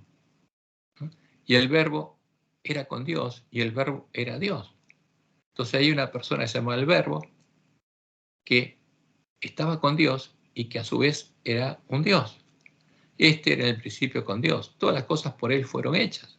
O sea, ¿quién fue el creador? El verbo, el agente creador del Dios Padre. Y aquel verbo fue hecho carne. Entonces, ¿quién se hizo hombre para salvarnos? El verbo de Platón. Ahora, pero esta es la imagen de ¿quién? De Apolo. Esta es la imagen del príncipe de este mundo. Este es el anticristo, no es el Jesús verdadero. Porque estas son cosas sacrificadas a los ídolos. Y como dice Pablo claramente, el que come las cosas sacrificadas a los ídolos, ¿a quién sacrifica? A los demonios y no a Dios. Y en Hebreos 1 al 3 vemos también repetido el credo de Nicea. En estos posteriores días nos ha hablado por el Hijo, a quien constituyó heredero de todo, y por quien asimismo hizo el universo. ¿Quién es? El agente creador. ¿Quién hizo el universo? Un Dios Hijo, el Dios Hijo de la Trinidad, el cual, siendo el resplandor de su gloria y la imagen misma de su sustancia. Pero estos conceptos no están en la Biblia, estos son los creados con los que se definió el dogma de la Trinidad. ¿Quién puso estas palabras en la Biblia? A la ley y al testimonio. Por eso Dios nos manda a estudiar nuestras Biblias, arreglar nuestras lámparas, para darnos cuenta cuáles son las palabras sabias de Roma, cuáles son las cosas sacrificadas a los ídolos. Como Dios les mostró en el Juan, aparecen en nuestras Biblias estas cosas porque son parte de los textos cambiados por los sabios de Roma para reflejar en ellas el credo de Nicea, la tesis de Atanasio, el dogma de la Trinidad.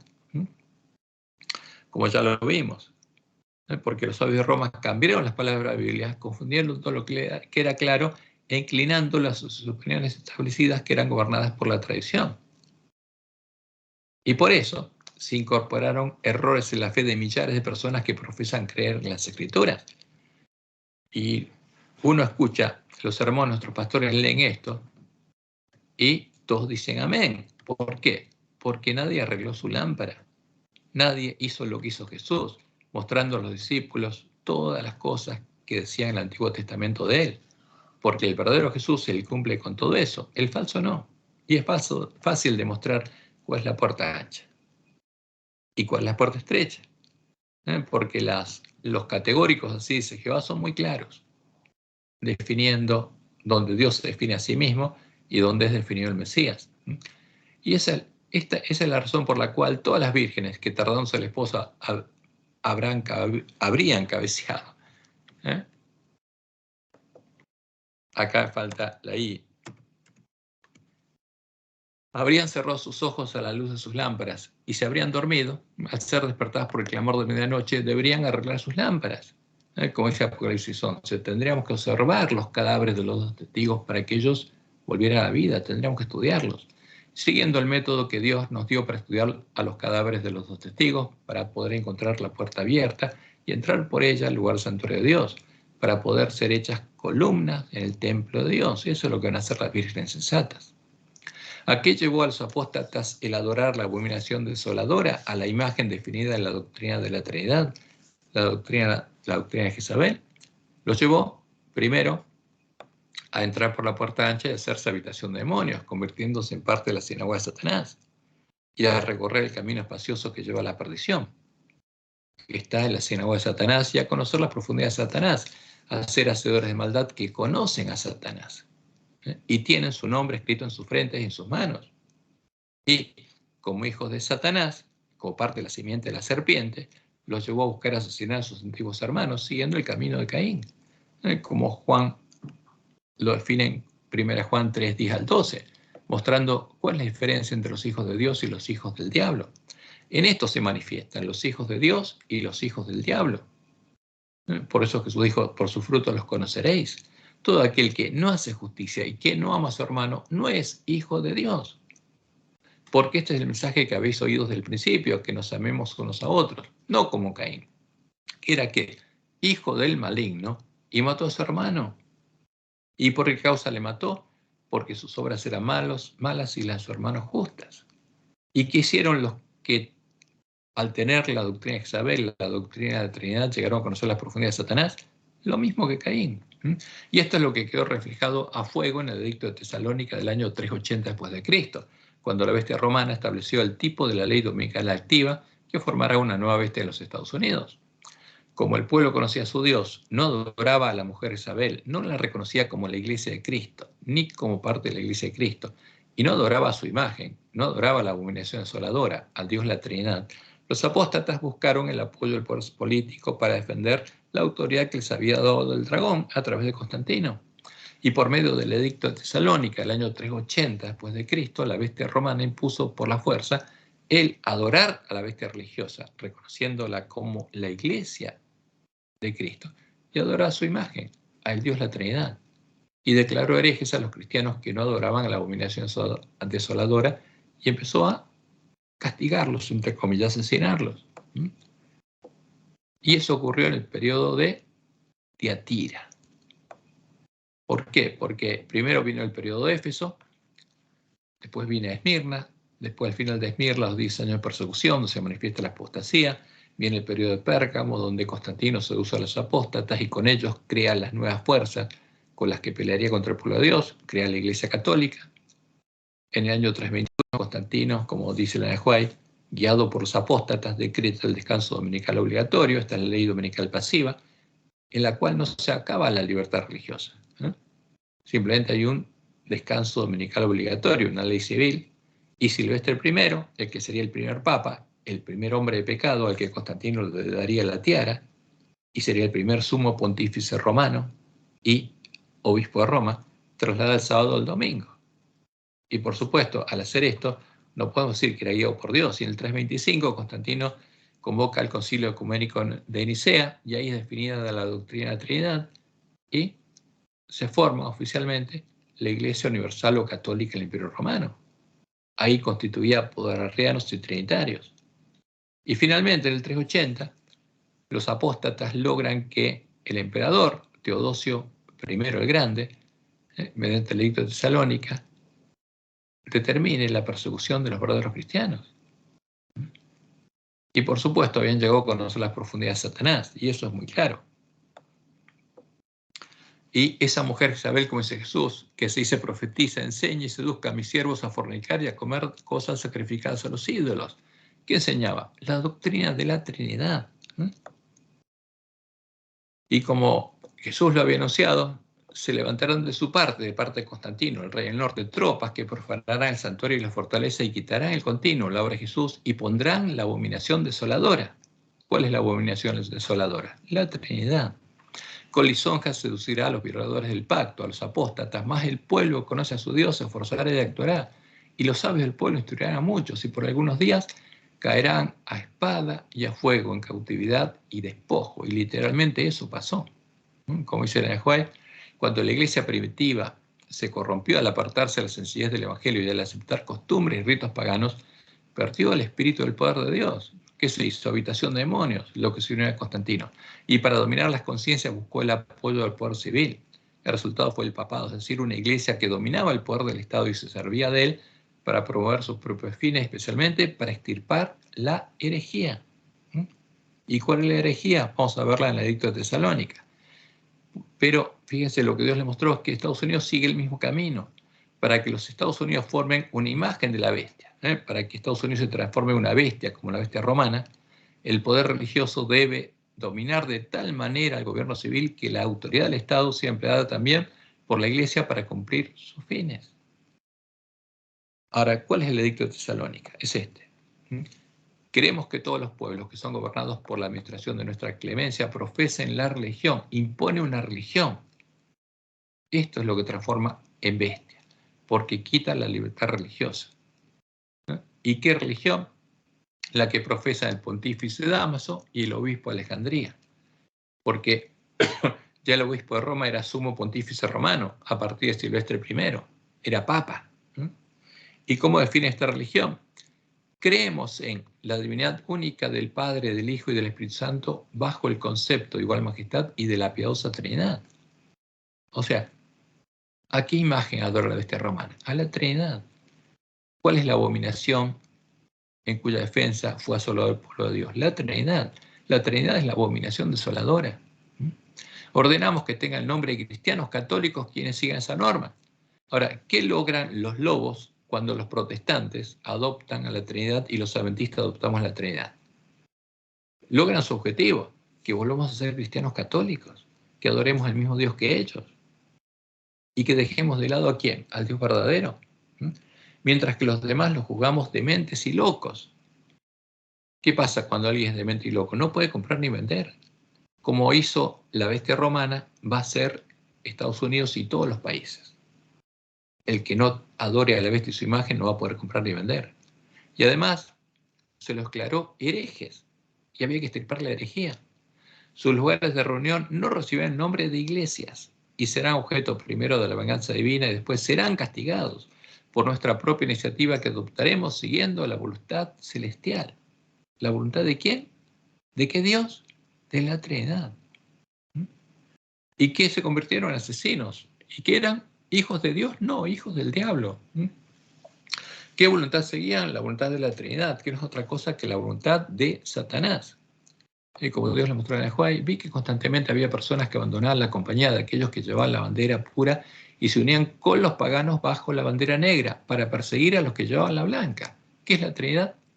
La bandera negra de los paganos. ¿Dónde están las imágenes de los dioses paganos disfrazados de cristianos? Es la bandera negra de los paganos. Es la bandera de Satanás. Muchos eran muertos y sin embargo la bandera blanca se mantenía en alto y otros creyentes eran suscitados para reunirse en derredor de ellos. Satanás se regocijaba por la caída de tantos y entonces incitó a la iglesia caída. ¿A la verdadera iglesia de Cristo? No, a los apóstatas. A obligar a quienes querían conservar la pureza de su religión a que accediesen a sus ceremonias y al culto de las imágenes. ¿Qué imágenes? Las de la bandera negra, las imágenes definidas la Trinidad. O recibiesen la muerte. Los fuegos de la persecución se encendieron nuevamente contra la verdadera iglesia de Cristo, que no adoraba la Trinidad. Y millones fueron muertos sin misericordia. Y fueron fieles a Dios, y fueron fieles hasta la muerte, y no adoraron al ídolo de Roma. No adoraron a la abominación desoladora. Como Jesús lo había anunciado, los que adoraban a las imágenes filosóficas definidas por Balaam en la doctrina de la Trinidad, que es la doctrina de Jezabel, y la bandera negra de los paganos, y asesinaban a sus antiguos hermanos, no conocían ni al verdadero Dios ni al verdadero Jesús. Juan 16, 1 al 4. Estas cosas os he hablado para que no tengáis tropiezo, os expulsarán de las sinagogas. Y eso pasó con los dirigentes judíos que no conocían y no reconocieron a Jesús. Y aún viene la hora cuando cualquiera que os mate pensará que rinde servicio a Dios, y eso hizo Roma. Y harán esto porque no conocen al Padre ni a mí. Ahora, los que adoraban la Trinidad, ¿conocían al verdadero Jesús? No. ¿Y al verdadero Dios tampoco? ¿A qué adoraban? Ídolos. Mas os he dicho estas cosas para que cuando llegue la hora os acordéis que ya os lo había dicho. Y esto es lo que volverá a repetirse en 2 periodos sucesivos. Fíjense, en el tiempo de prueba y sellamiento, en el cual los siervos fieles a Dios serán perseguidos, golpeados y expulsados de las sinagogas, como hicieron los dirigentes del pueblo judío con los primeros cristianos. ¿Y quién los expulsarán? Los siervos malos que estarían comiendo y bebiendo con los borrachos, con los lobos vestidos de ovejas. ¿Y qué llegarían a conocer? Las profundidades de Satanás por tener que doctrina, la doctrina de la Trinidad, la doctrina de Jezabel. Ahora, ese es el fruto que se va a ver en nuestra iglesia. El que se vio antes se va a ver, porque la doctrina de la Trinidad no es la semilla de trigo, es la semilla de la cizaña, como Jesús anunció, que sería sembrada donde en el campo del padre de familia. Es la doctrina que define la puerta ancha y el camino espacioso. Y va a dar fruto en nuestra iglesia, porque va a haber plantas de cizaña maduras. Y después se va a ver ese fruto en el comienzo del tiempo de angustia, cuando la bestia, el falso profeta, luego de unirse en puntos comunes de doctrina para adorar al dragón, hecho anunciado el 14 de febrero del 2010, busque el poder del Estado para hacer la misma obra que hizo la bestia romana. Y Elena de White fue muy clara. El tiempo de angustia que espera el pueblo de Dios requerirá una fe inquebrantable. Sus hijos deberán dejar manifiesto que Él es el único objeto de su adoración. ¿Por qué? Porque el problema es la adoración. ¿Qué pasó con la bestia romana? ¿Adoren a quién? Al ídolo de Roma. ¿Y qué hicieron los cristianos verdaderos? No lo adoraron. Y ahora va a ser lo mismo, ¿no? Sus hijos deberán dejar manifiesto que Él es el único objeto de su adoración y que por ninguna consideración, ni siquiera de la vida misma, pueden ser inducidos a hacer la menor concesión a un culto falso. No van a adorar la imagen de la bestia. Para el corazón leal, los mandamientos de hombres pecaminosos y finitos son insignificantes frente a la palabra del Dios eterno. Obedecerán la verdad, aunque el resultado haya de ser encarcelamiento, destierro o muerte. Porque el que tenga la fe y la iglesia primitiva va a ser fiel a Jehová, como ellos. Y como Elena dice, hablando de lo que pasó en este tiempo, no solamente lo que hizo Roma, sino lo que hizo Nabucodonosor, es el tipo de lo que harían todas las bestias. La fuerza es el último recurso de toda religión falsa. Entonces, si en nuestra iglesia se usa la fuerza como se usó en las iglesias caídas, eso muestra de qué se trata eso. De una religión falsa. Porque si se usa la fuerza para defender a un ídolo, eso es claro, eso muestra claramente que ese ídolo no es el Dios verdadero. Porque el que hace eso no conoce al Padre ni al verdadero Jesús. Al comenzar, ensaya la atracción como lo hizo el rey de Babilonia con el poder de la atracción de la música y del espectáculo. Si estas atracciones inventadas por hombres, inspirados por quién? Por Satanás, no lograban que esos hombres adoraran la imagen, porque el objetivo de Satanás es que lo adoraran a él adorando esta imagen. Los hambrientas llamas del horno encendido estaban listas para consumirlos. Lo mismo sucederá ahora. ¿Qué pasó en ese tiempo? Los 3 compañeros de Daniel, Sadrach, Mesach y Abednego, no se mostraron ante la imagen de Baal, porque Dios le había mostrado a Nabucodonosor una imagen, y él la reconoció como la imagen de su Dios, de Baal. Pero Dios le había mostrado la imagen que sería levantada en el tiempo del fin.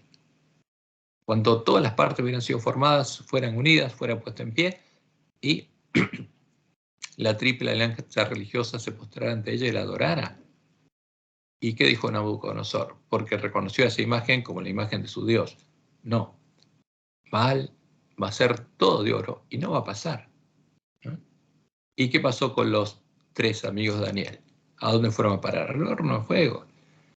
Y lo mismo va a suceder ahora, porque lo que hizo Nabucodonosor es lo que hacen todas las bestias, lo que hizo la bestia romana, y van a hacer todos los países del mundo en este tiempo. Y por eso dice Elena, debemos ver en la historia el cumplimiento de la profecía. ¿Por qué? Porque la profecía de las 7 iglesias se cumplió toda. Estamos en el tiempo de la Odisea, pero todo lo otro pasó.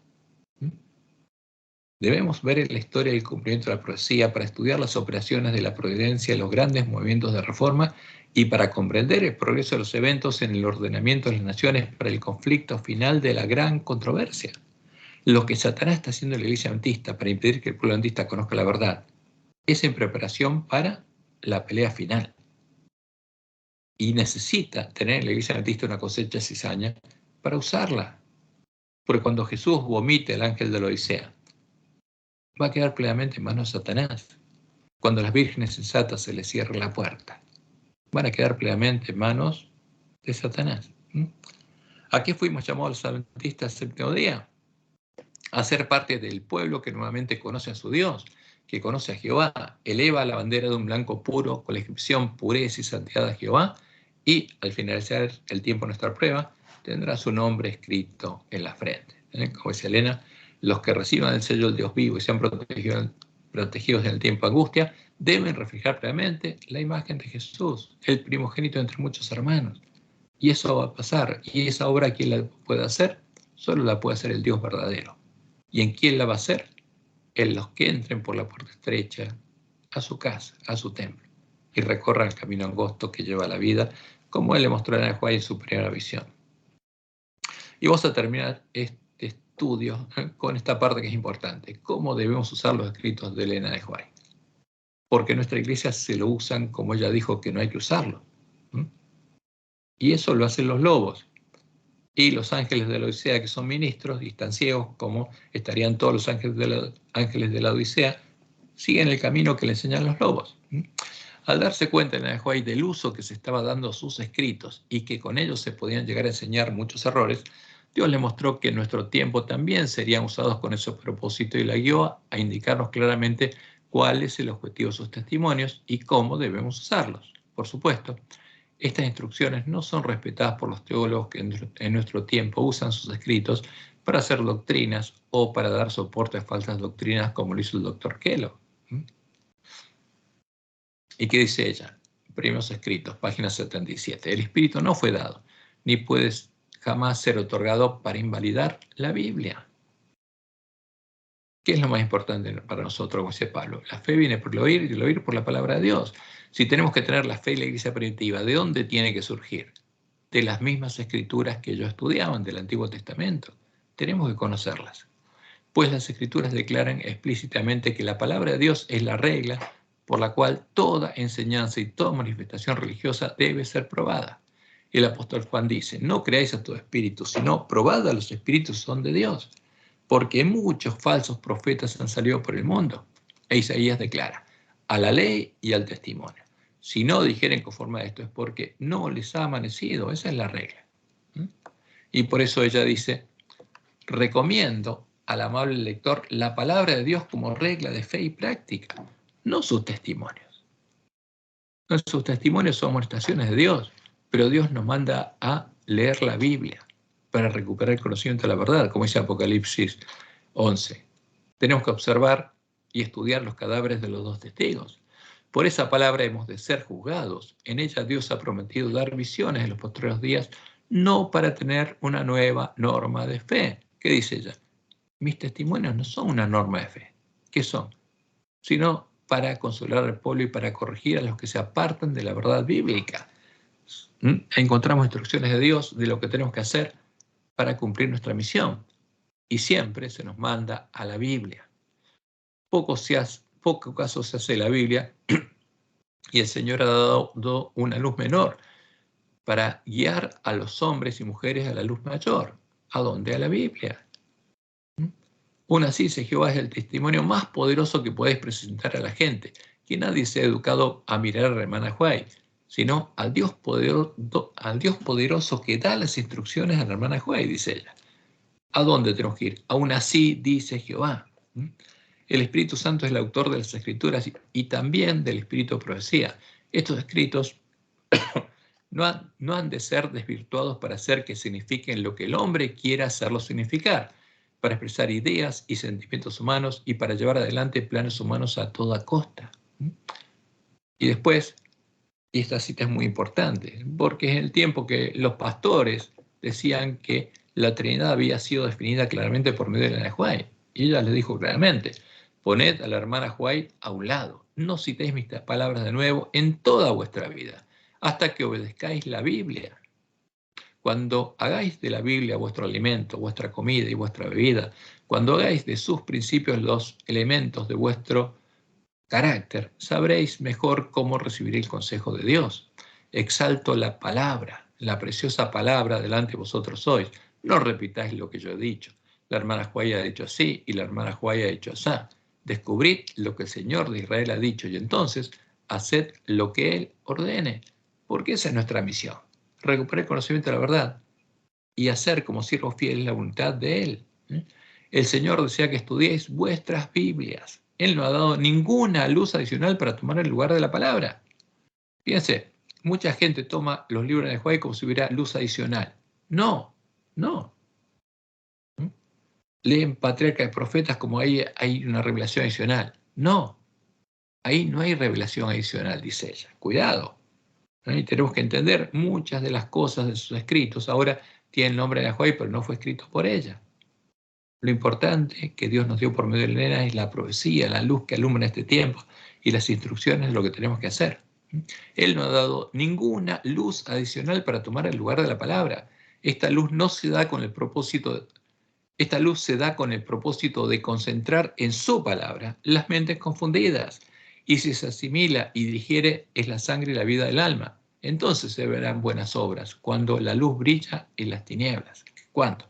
Cuando estudiemos nuestras Biblias. Y termina diciendo la próxima cita de Elena: nuestra consigna debe ser a la ley y al testimonio, si no dijeren conforme a esto es porque no les ha amanecido, Isaías 8:20, ya que lo aplicamos a todo, empezando por los testimonios de Elena White.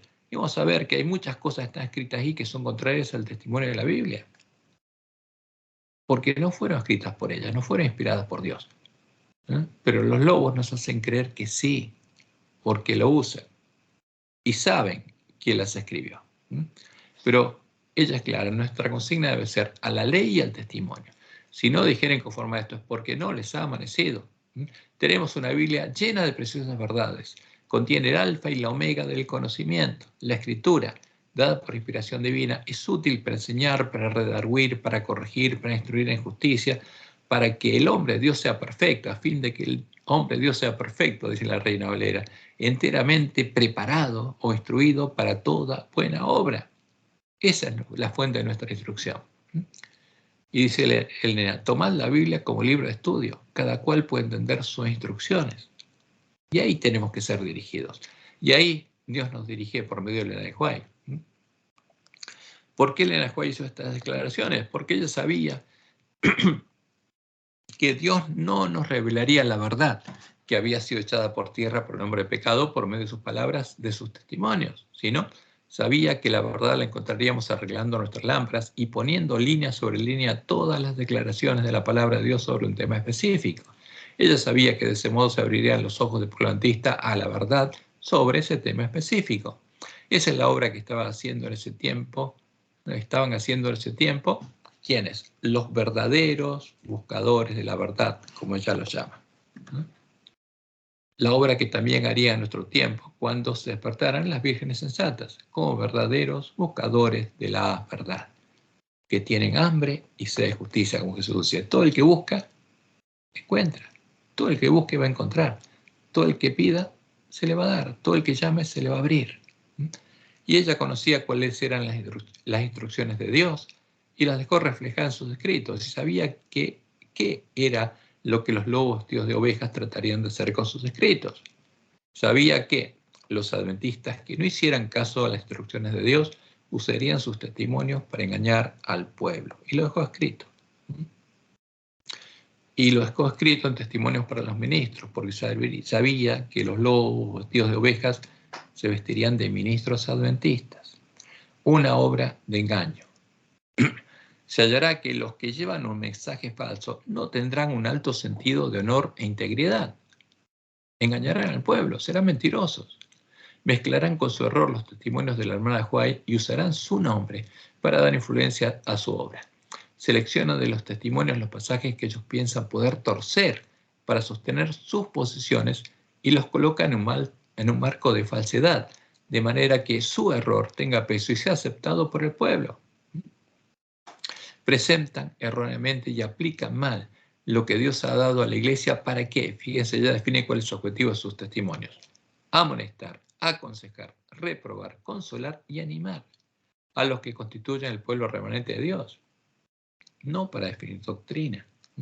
Los que reciban los testimonios como el mensaje de Dios serán ayudados y bendecidos por eso mismo, pero aquellos que los toman en parte simplemente para sostener alguna teoría o idea a sus propias facturas, para defender su conducta errónea, no serán bendecidos y beneficiados por lo que enseñan, pues Dios se propuso que los testimonios fueran colocados siempre en una trama de verdad. ¿Qué hay que conocer? La verdad. ¿Y de dónde viene la verdad? De la Biblia.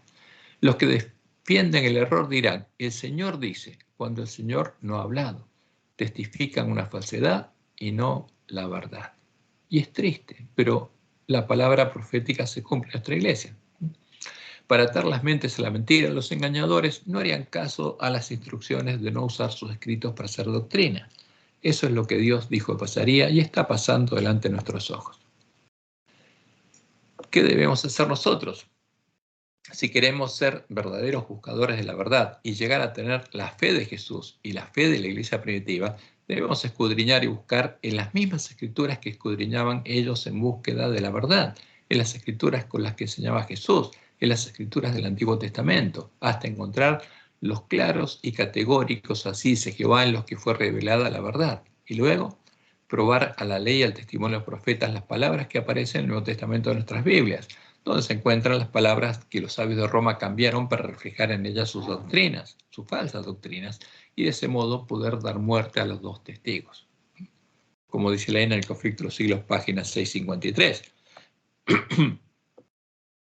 Dios tendrá en la tierra un pueblo que sostendrá la Biblia y la Biblia sola.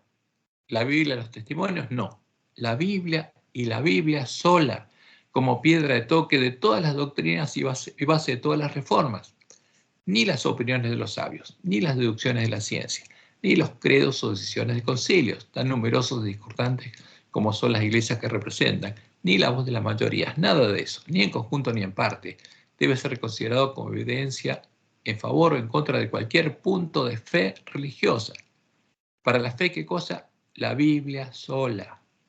Antes de aceptar cualquier doctrina o precepto, debemos cerciorarnos de si los autoriza un categórico, así dice Jehová. Y por supuesto, hay categóricos, así dice Jehová, para todas las doctrinas verdaderas. Y ella agrega, el primero y más alto deber de toda criatura racional es el de escudriñar la verdad en las Sagradas Escrituras y luego andar en la luz y exhortar a otros a que sigan su ejemplo. Día tras día deberíamos estudiar diligentemente la Biblia, pesando cada pensamiento y comparando texto con texto. Con la ayuda de Dios debemos formarnos nuestras propias opiniones, ya que tenemos que responder a Dios por nosotros mismos. Y por eso ya dice, solo los que hayan estudiado diligentemente las Escrituras, ¿qué tenemos que hacer? Como las vírgenes sensatas, como Dios nos dice en Apocalipsis 11, estudiar diligentemente a los cadáveres de los dos testigos y hayan recibido el amor de la verdad en sus corazones, serán protegidos de los poderosos engaños que cautivarán al mundo. ¿Merced a qué? Al testimonio bíblico descubrirán al engañador bajo su disfraz, encontrando la puerta estrecha, encontrando el verdadero camino, encontrando al Dios verdadero, se van a dar cuenta de cuál es la mentira. Y van a poder diferenciarla, y van a poder entrar por la puerta estrecha y recorrer el camino angosto que lleva a la vida, predicando la verdad, el verdadero sentido del mensaje de los tres ángeles, el verdadero significado del mensaje al ángel de la Odisea. Que Jehová los bendiga y los guarde y los guíe a toda verdad y por supuesto especialmente ¿a qué? A abrir y a estudiar las Escrituras, porque ahí está la verdad y como vírgenes sensatas tenemos que hacerlo. Nuevamente, que Jehová los bendiga y los guarde y los guíe a toda verdad.